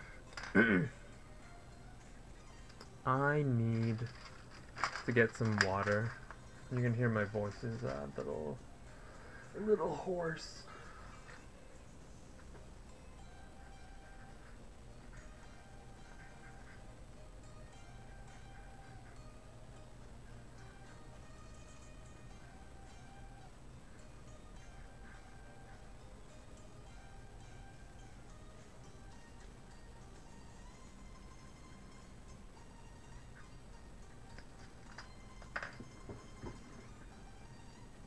Hey, Owl.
I have food.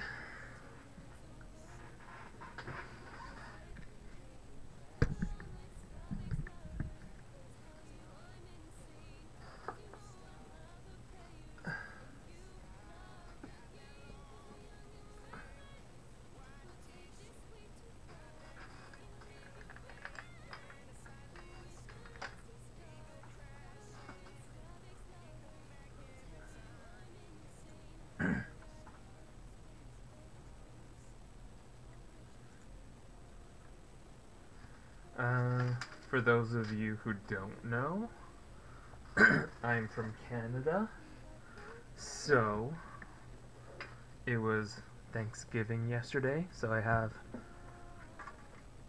food from Thanksgiving. This is stuffing, and this is this is sticky rice.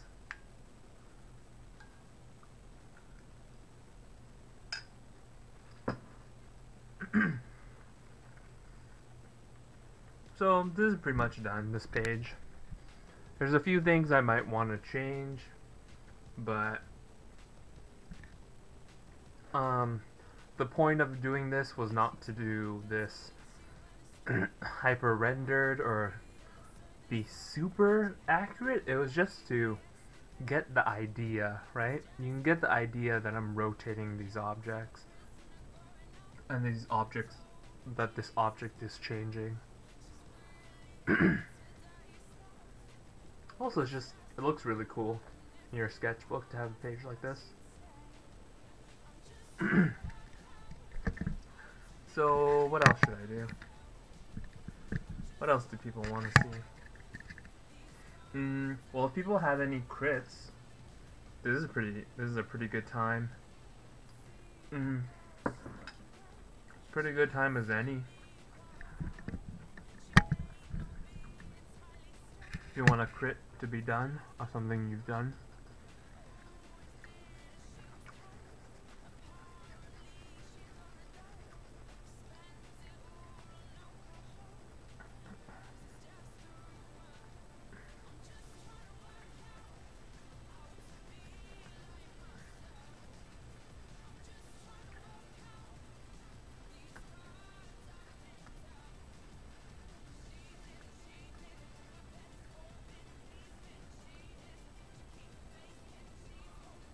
A full body dragon?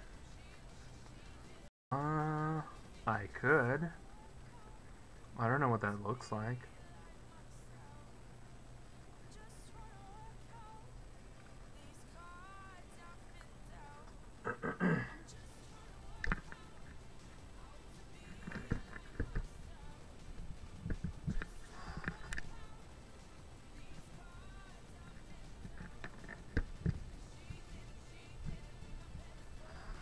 Do people want me to draw a full body dragon? Let's see.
A hippogriff? Was that an eagle? Is that what a hippogriff is?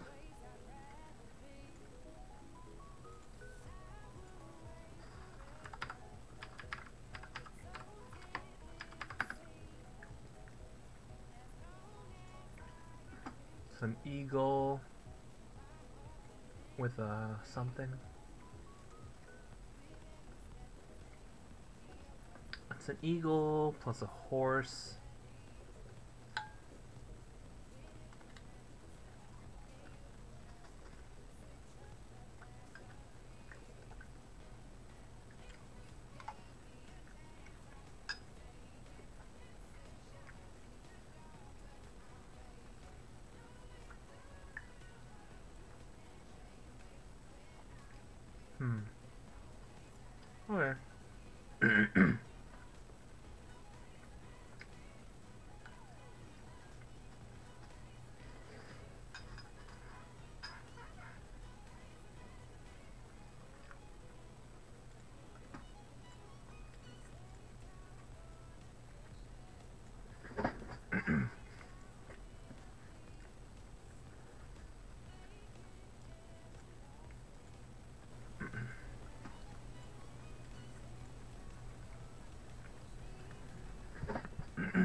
Oh yeah, so people know, just so people know, I set up my Patreon finally. So there's a Patreon button at the bottom or under the stream. So um, Patreon is like Kickstarter, and if you subscribe to me, you can support me that way by sending me money in a regular interval. So it'd be like $2 a month or something. Let me see if I posted chat. Nope, that's not the link.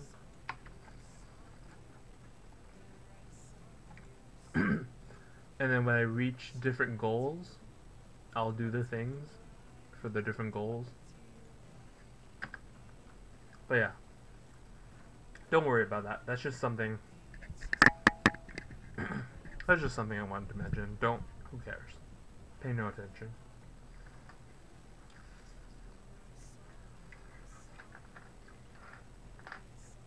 All right.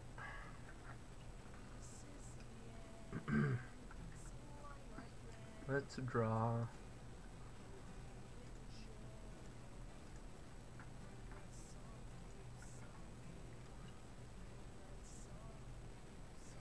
Man, a hippogriff, but I don't care about hippogriffs.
Are hippogriffs cool? How do you know they're cool? Have you ever met one?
I don't like this drawing.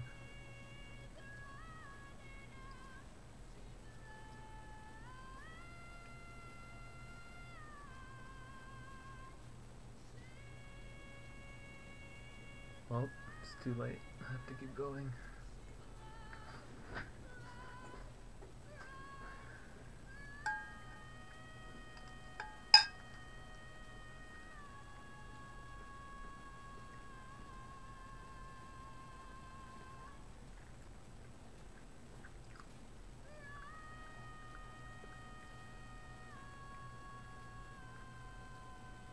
I really don't like.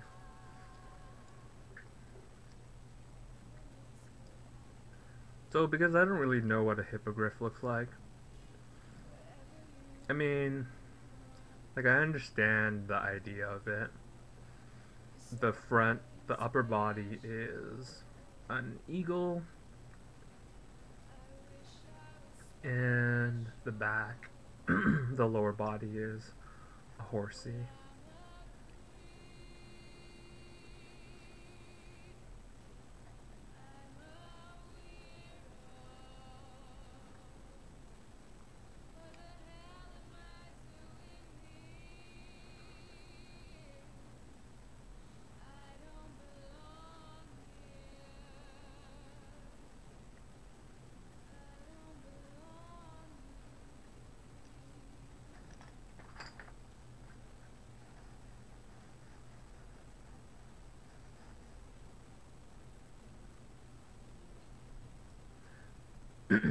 But the image I'm looking at is quite weird looking. I don't like this image I'm looking at. I'll just finish this sketch. But I don't like the way they've drawn the wings. These wings look really fucked up. Oh shit, I spat on my paper.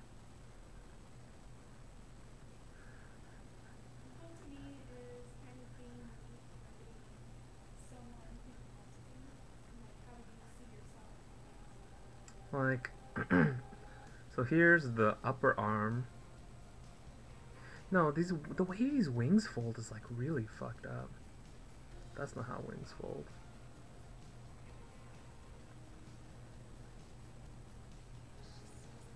Yeah, and just the way these flight feathers are done. Like, what? What is this?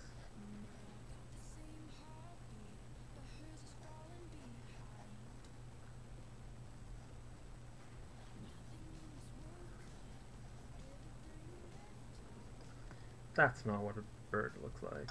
That's not what bird wings look like.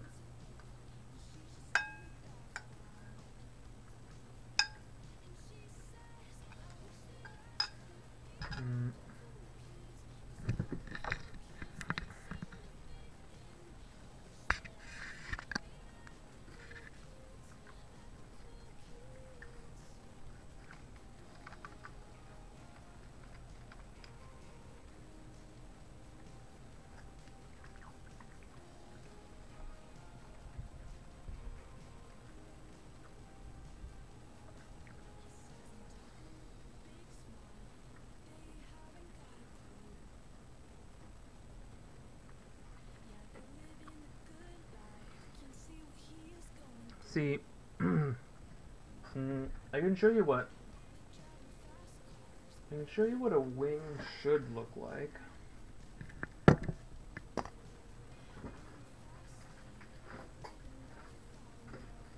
Because I actually did a study of what wings are supposed to look like. Because I thought to myself, well, I don't know how to draw wings. I think that's something I should learn to do.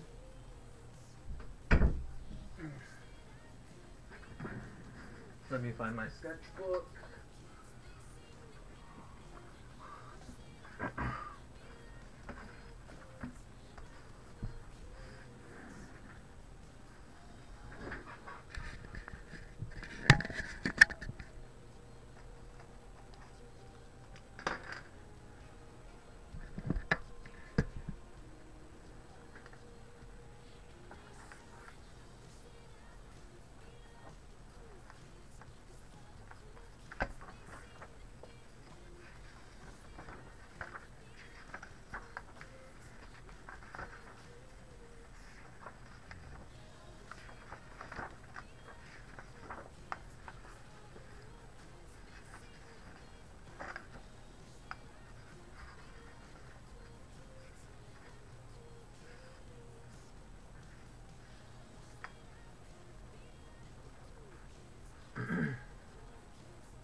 So, this is what wings are supposed to look like.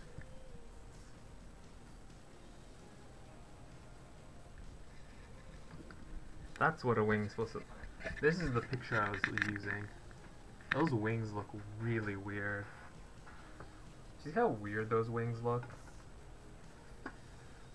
Because there's this one structure that comes this way, and then it snakes back this way, and it snakes like that. That's really weird. That's not how wings are. The way wings are is there are 3 bones to wings. One up, one down, and one more down. Like there's 3 parts to the wing.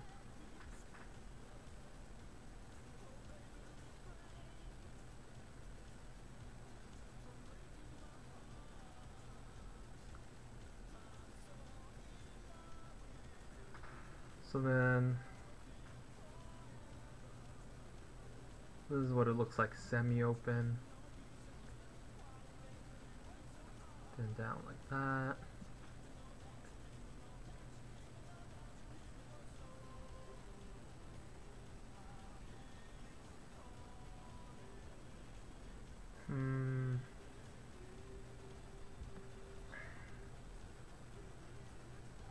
No, that's just like messed up.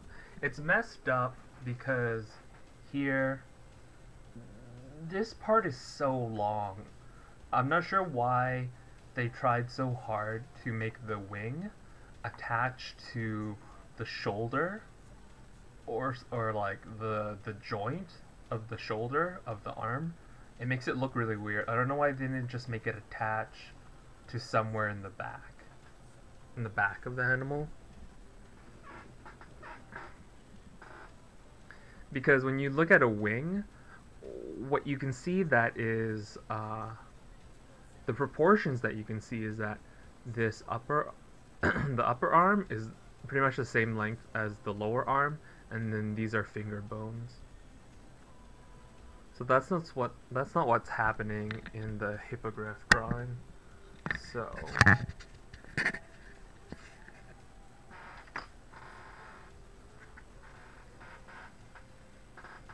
I mean, you can see how much nicer this wing looks than the drawing that you saw online.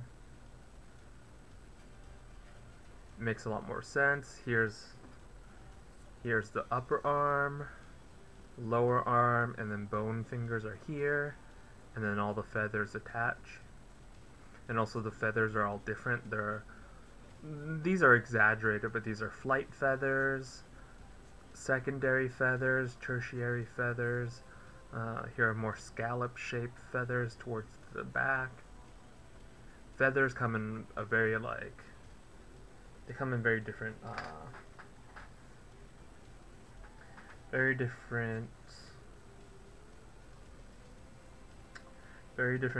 shapes and sizes for different purposes.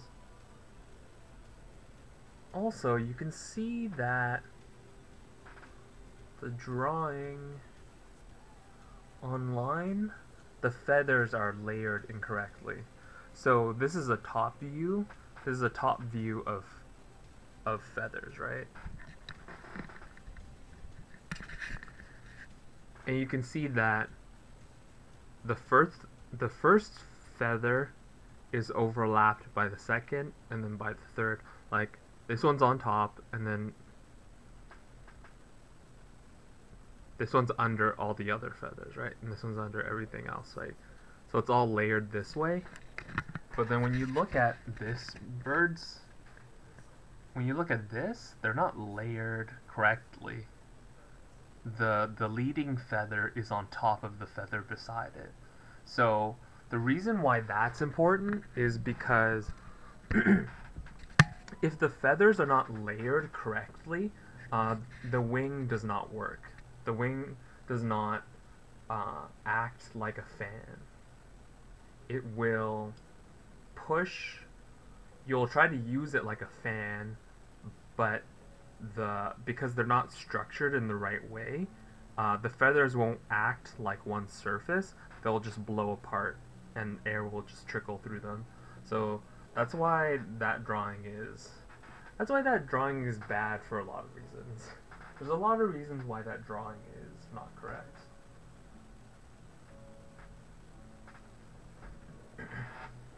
That's what you get for researching things on the internet.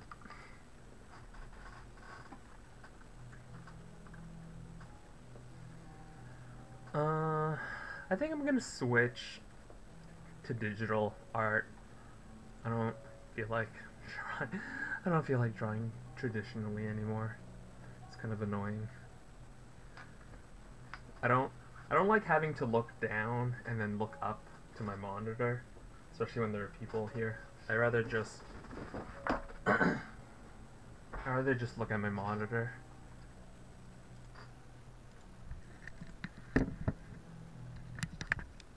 So we're gonna switch it up.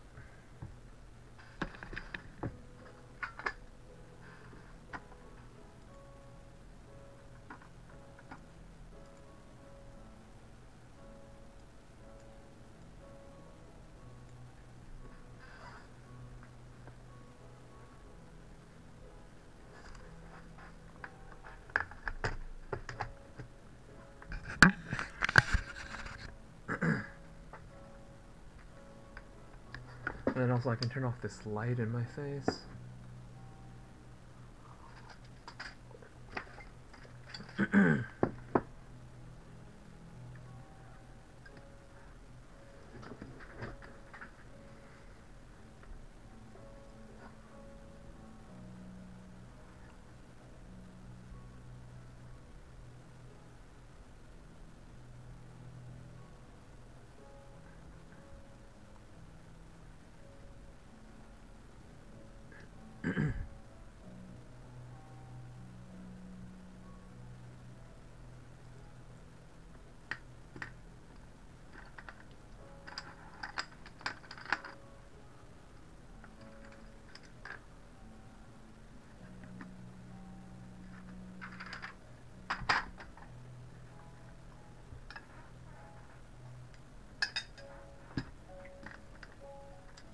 All right.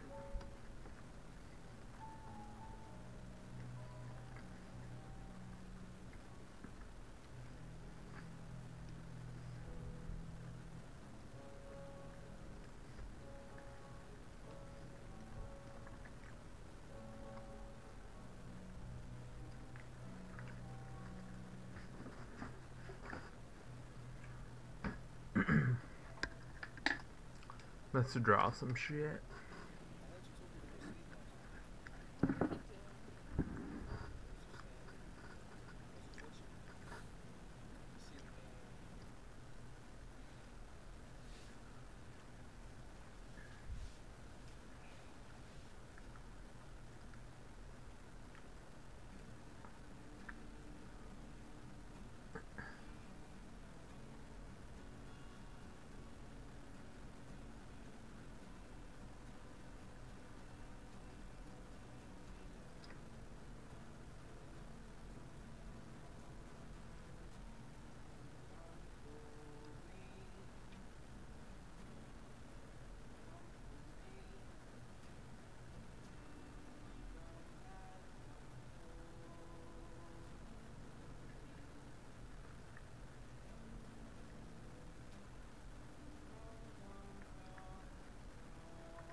The old lady went to the hospital? What happened to her? What the hell? She broke everything?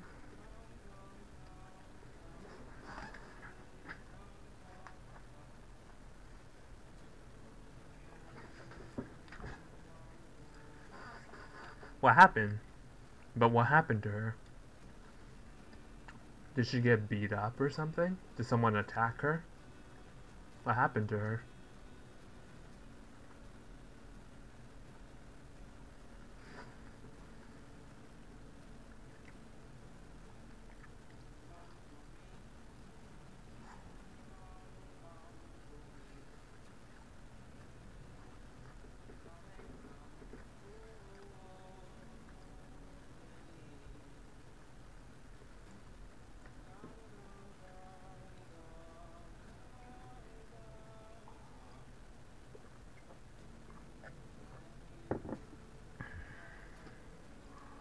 Wow. She really fell that hard off her bike.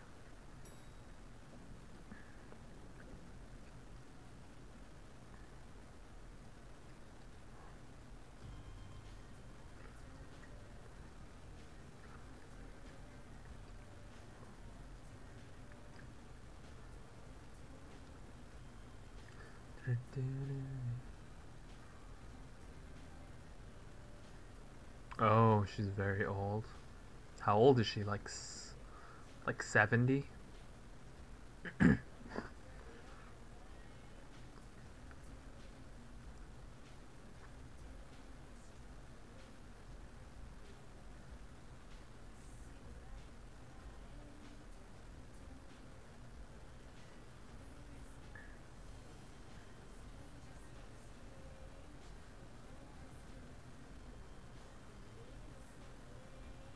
Yeah, old people are fragile.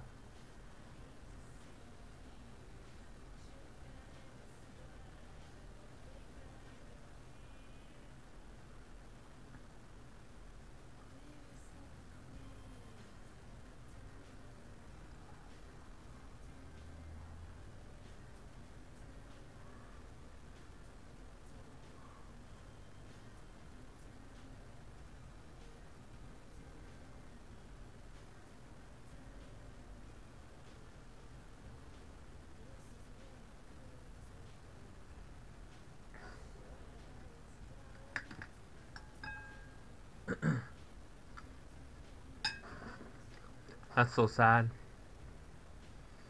Was her family contacted?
Oh, you have to go to the place?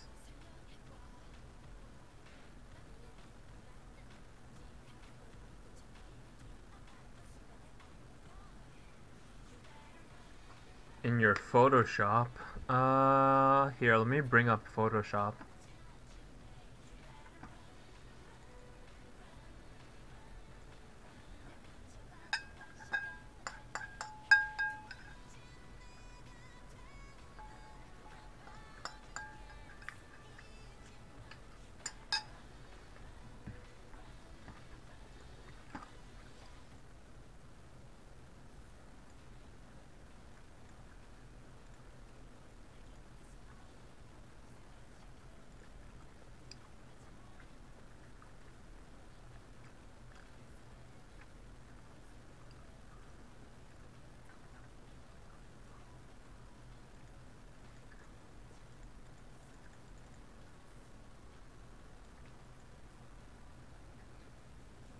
It just called twice because their information isn't exact.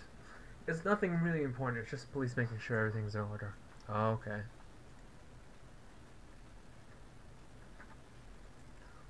That's okay, man.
I'm looking it up for you right now, Mew.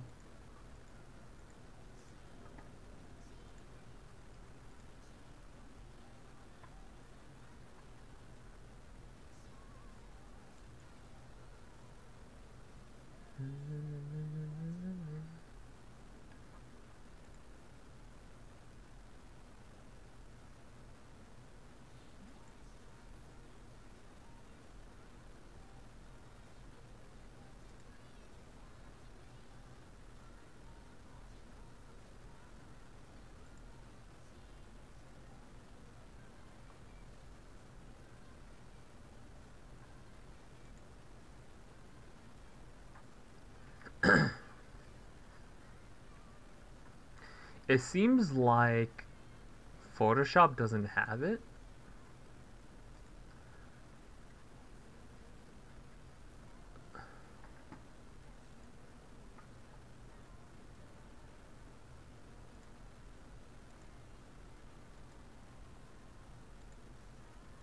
I don't think it has it. I think you have to download a thing.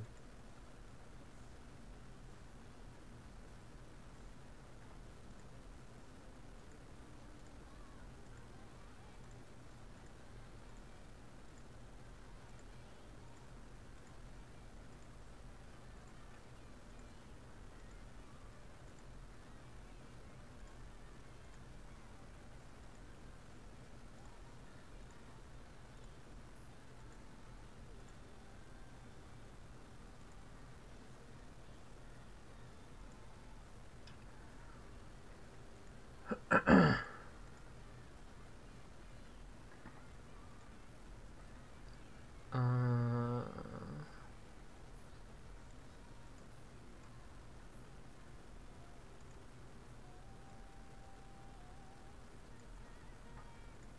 so it seems like you can download it. It's called Painter's Wheel.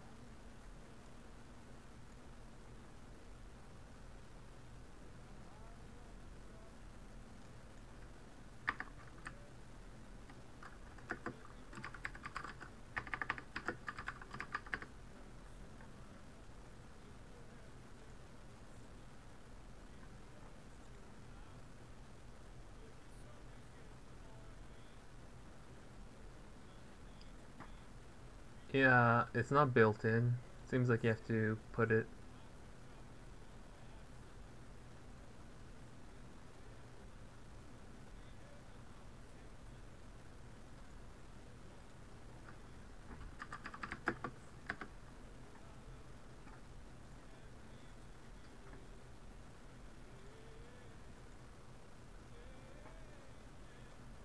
Yeah, it just doesn't have it.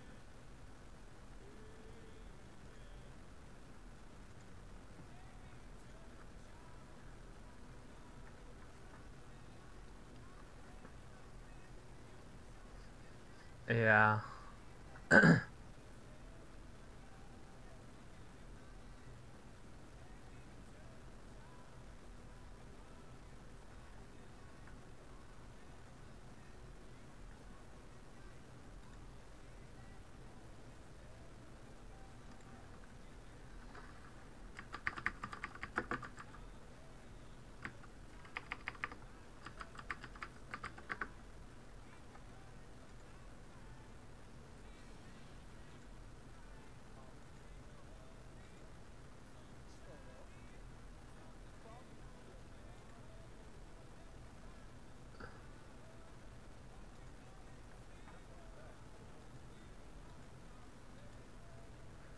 Yeah, it seems like you just have to download it, you have to add it.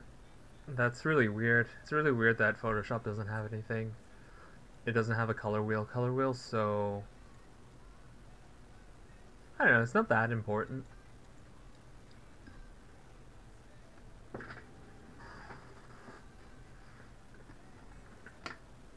Do you not like the cube? You don't like how this looks? You don't like using this?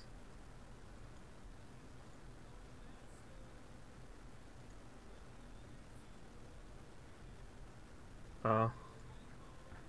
Well, this is good. Like, here, here's the color dialog window, right?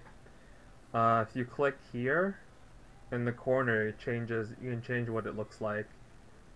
You can have the hue cube, where it's the same. This is pretty much the same as the triangle, right? Like, it's just this isn't a circle, but it goes all the way around, right? It starts at red and goes all the way around back to red, just like this. It's just not in a circle, right? And then the inside is just the same thing as the triangle, right? White's here, black is there. That's one side of the triangle. And oh, thanks, folks. Thanks for following. Welcome to the slumber party. It's the same thing, right? So white's there. White's there. White's there. Goes down to black. That's the grayscale. And then here is like the pure saturation.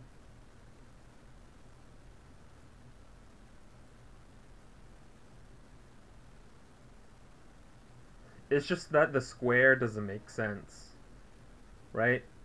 This line going down this way is the same as this line going down this way, right? Like this, it's just the square doesn't make sense. A triangle is more efficient, is a more efficient shape for doing this, because if you trace down this way, that's the same progression. Middle value, full saturation, getting less saturated all the way to black. Middle value, full saturation, all the way going down to black. White going all the way to black. White going to full saturation.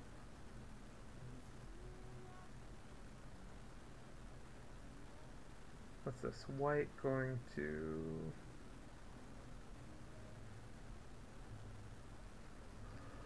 Why does it show that as an option? It doesn't show it as an option. I don't know, what version of Photoshop do you have?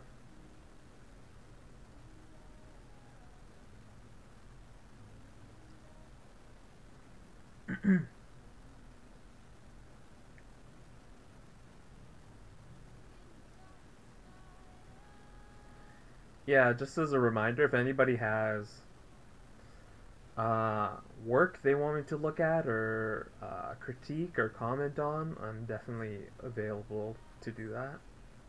I'm just doodling right now.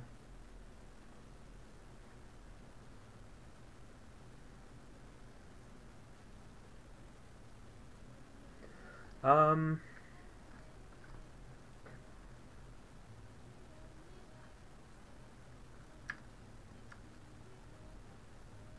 Photoshop 14.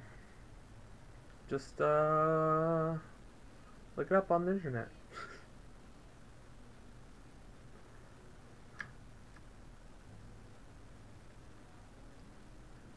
Well, give me a second. I need to wash my face.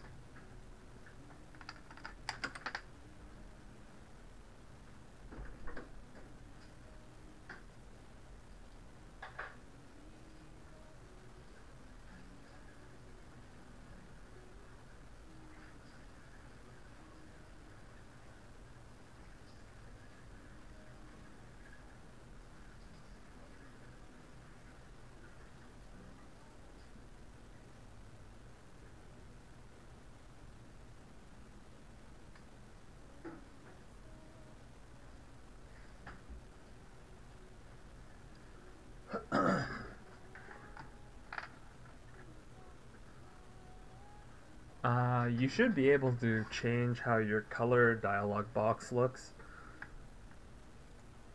That's definitely something you should be able to do. Just keep looking around. There should be a button, like, I don't know, gear or something that lets you do options.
Oh, I don't like this idea. Trying to think up of a composition right now.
a sudden I got so tired. What the hell? I was so tired.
Holy shit, I just got super tired.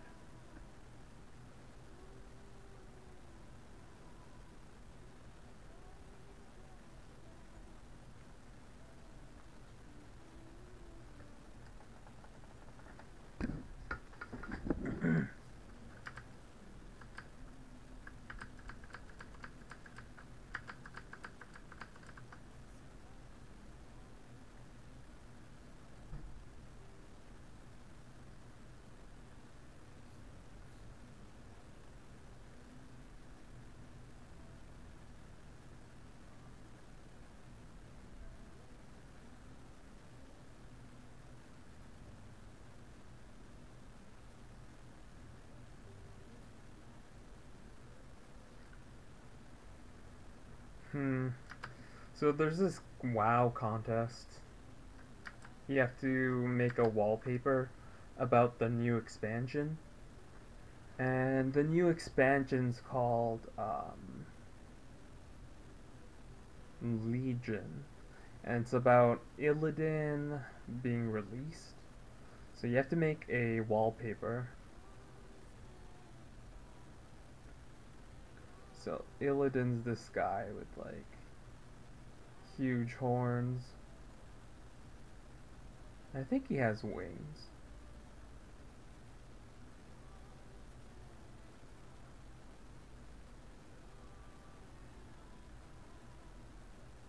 He's so sad because he was imprisoned. He was imprisoned in some kind of green crystal or something. And he was super sad. I don't know, I don't play WoW, so I don't really know who these characters are. So this dude.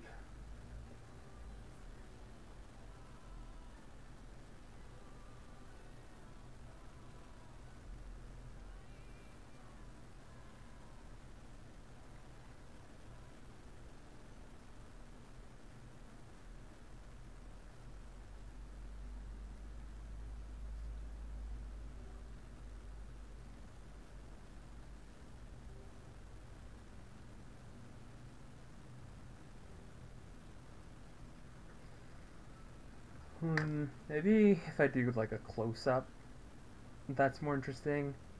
If I just make Illidan's face. Hey, that's a pretty good idea. Maybe Illidan's face like screaming out. So I need to think about the aspect ratio. So then like he'll be I'm using GIMP. So he'll be looking this way.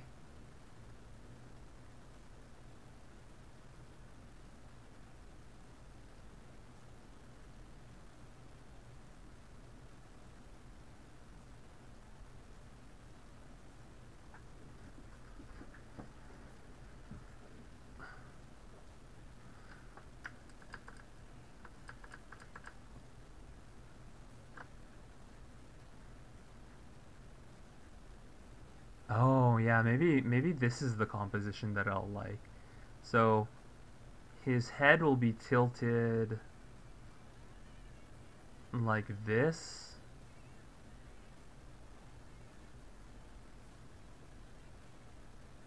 And his eyes are looking over here.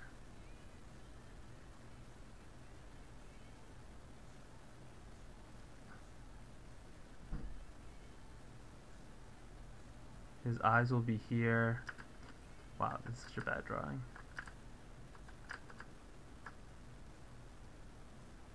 He'll be kind of in profile.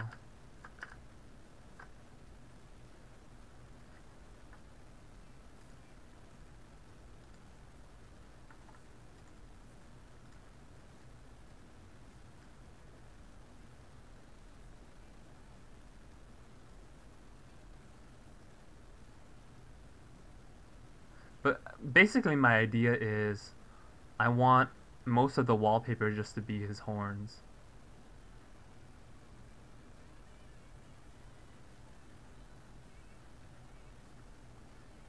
Most of the wallpaper is his horns, but then his head's over here. And he has like really burning eyes.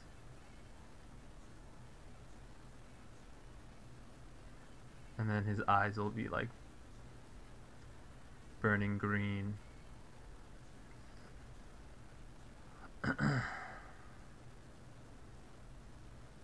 Yeah, it's pretty much. I'm just trying to. Yeah, I'm trying to do Yeah, for Legion wallpaper.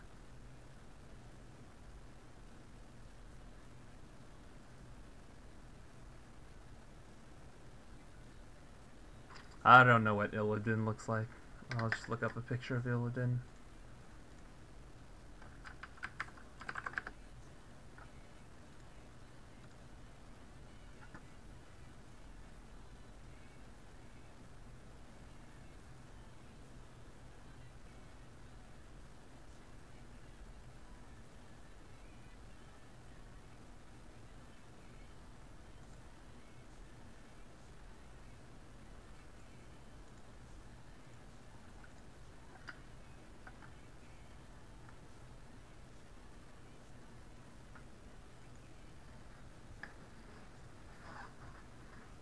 Well, there's also that, but also for Legion, there's like.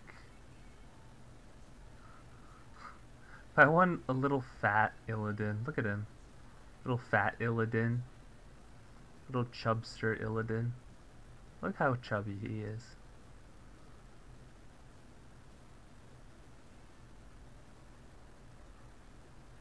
Look at the little chubby Illidan. Look at the chubster.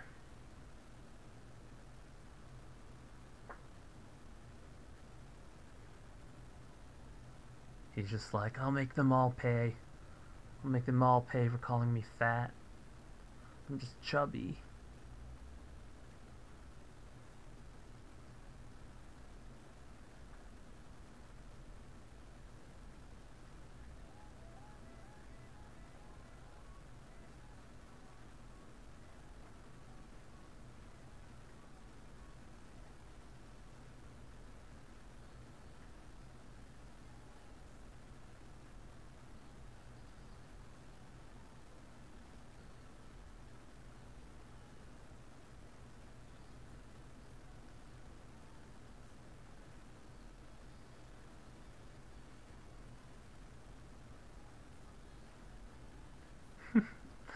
That's so cute, little chubby Illidan.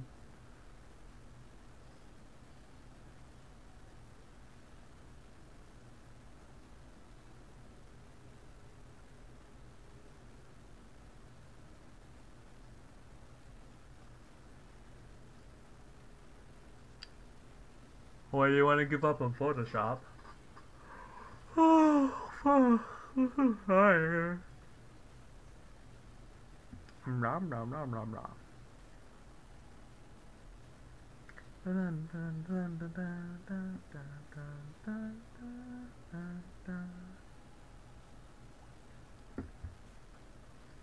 Why are you giving up? Don't give up. It's always frustrating using a new program. Don't give up so easy.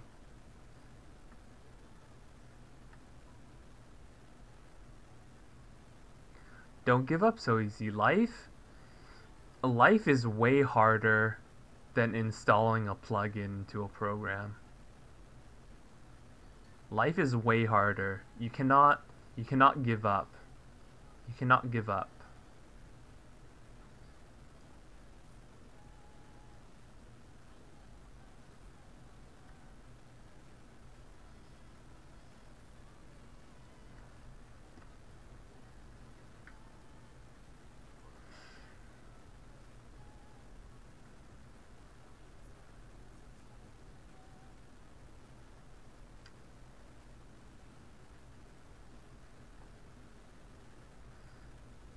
So for this to work,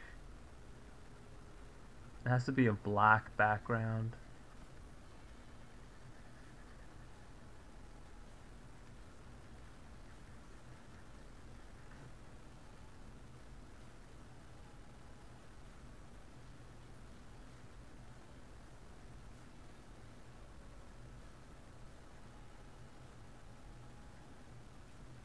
Maybe even less space.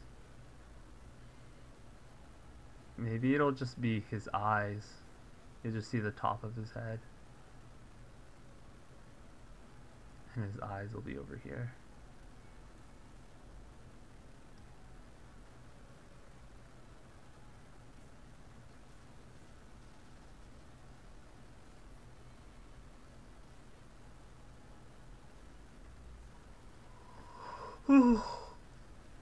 Or I could do something like, I can do one of the demon hunters.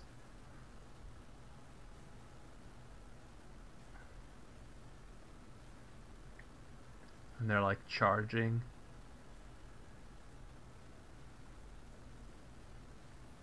With two weapons.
You hate Photoshop?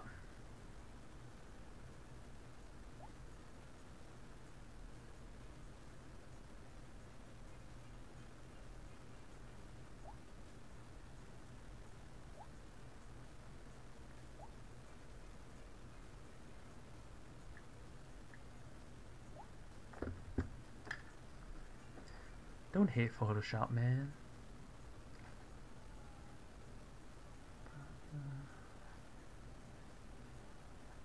Yeah, this WoW contest is it's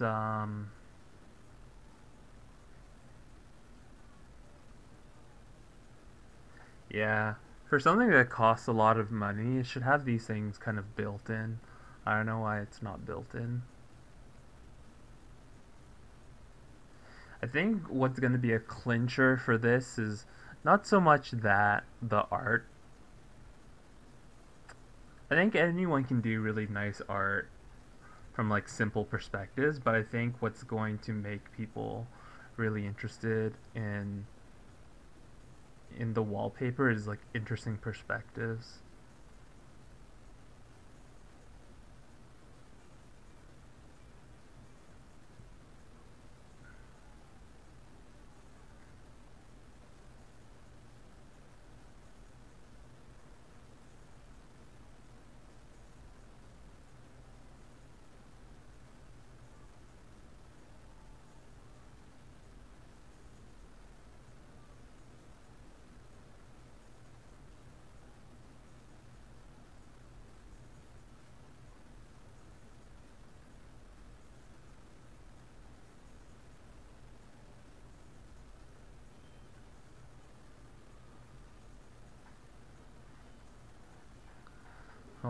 can't think right now. I'm so tired.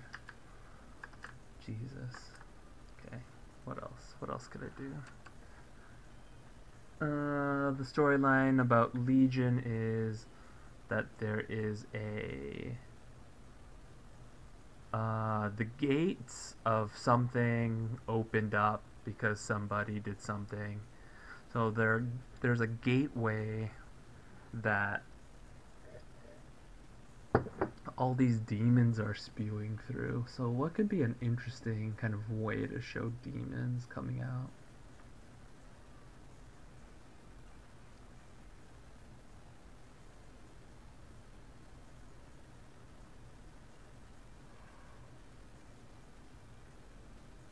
We're gonna do a worm eyes view, so we're on the ground,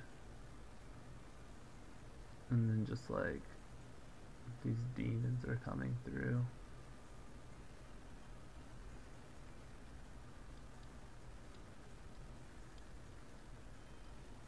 I don't know. The idea is that Legion is the legion of demons coming through the gate. Like there's an impending war that's going to happen.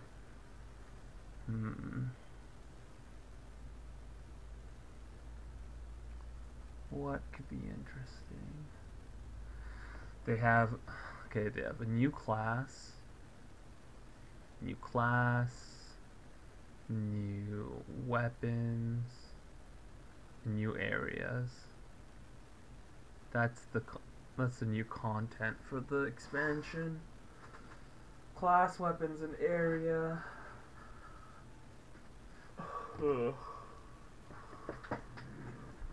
I just want to go sleep.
Yeah, I think I'm gonna have to log off. I'm so tired. I suddenly just got really tired.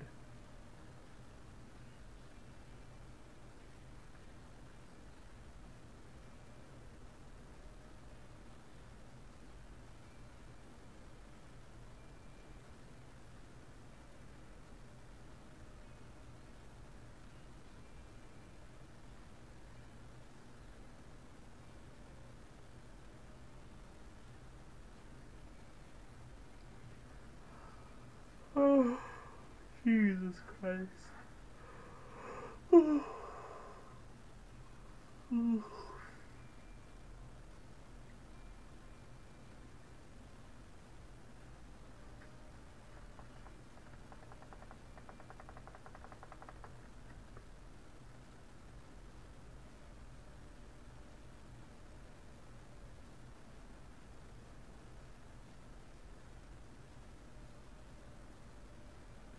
Here you guys go. You guys go, lemon.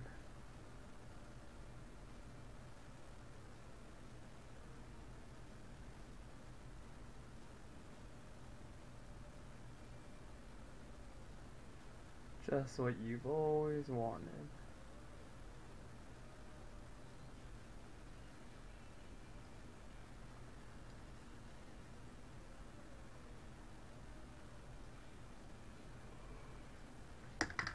Jesus, I'm so tired. I'm sorry, guys. I'm sorry. I'm just super tired. I'm gonna definitely stream tomorrow for sure, so, um, I'll see you guys tomorrow. I'll definitely stream tomorrow. I'm just so tired right now.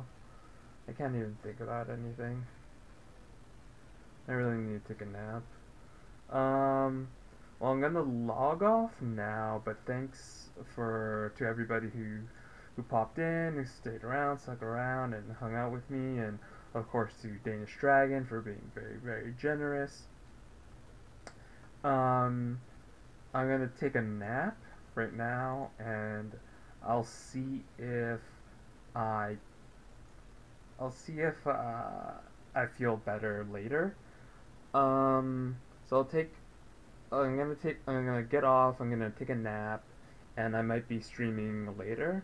But I think you already said that it's like 1 a.m. for you or something. But um, I might um, I might uh, I might stream late at night, so you might see me. So my nap might be like 4 hours, 5 hours, or something. I don't know. We'll see. But definitely, I'm gonna stream some more. If not later today, definitely tomorrow. But thanks everybody for coming. I really appreciate that you all come out and hang out. That's really the most important thing of anything. Of anything you could do for me, the most important thing, like, to help, like, if you ever felt like you want to help me, the thing that would help me the most is just spreading the word about my stream to your friends, and then actually coming out to hang out and watch me stream. That's the most helpful thing that anybody could do for me. Just come and hang out and ask questions and keep the stream fun and lively, and maybe get some of your friends to check out the stream. That's the most important thing you could ever do for me or for a stream or for anybody on here. But yeah, much love. Thanks for everything. You guys are great. I'll see you later.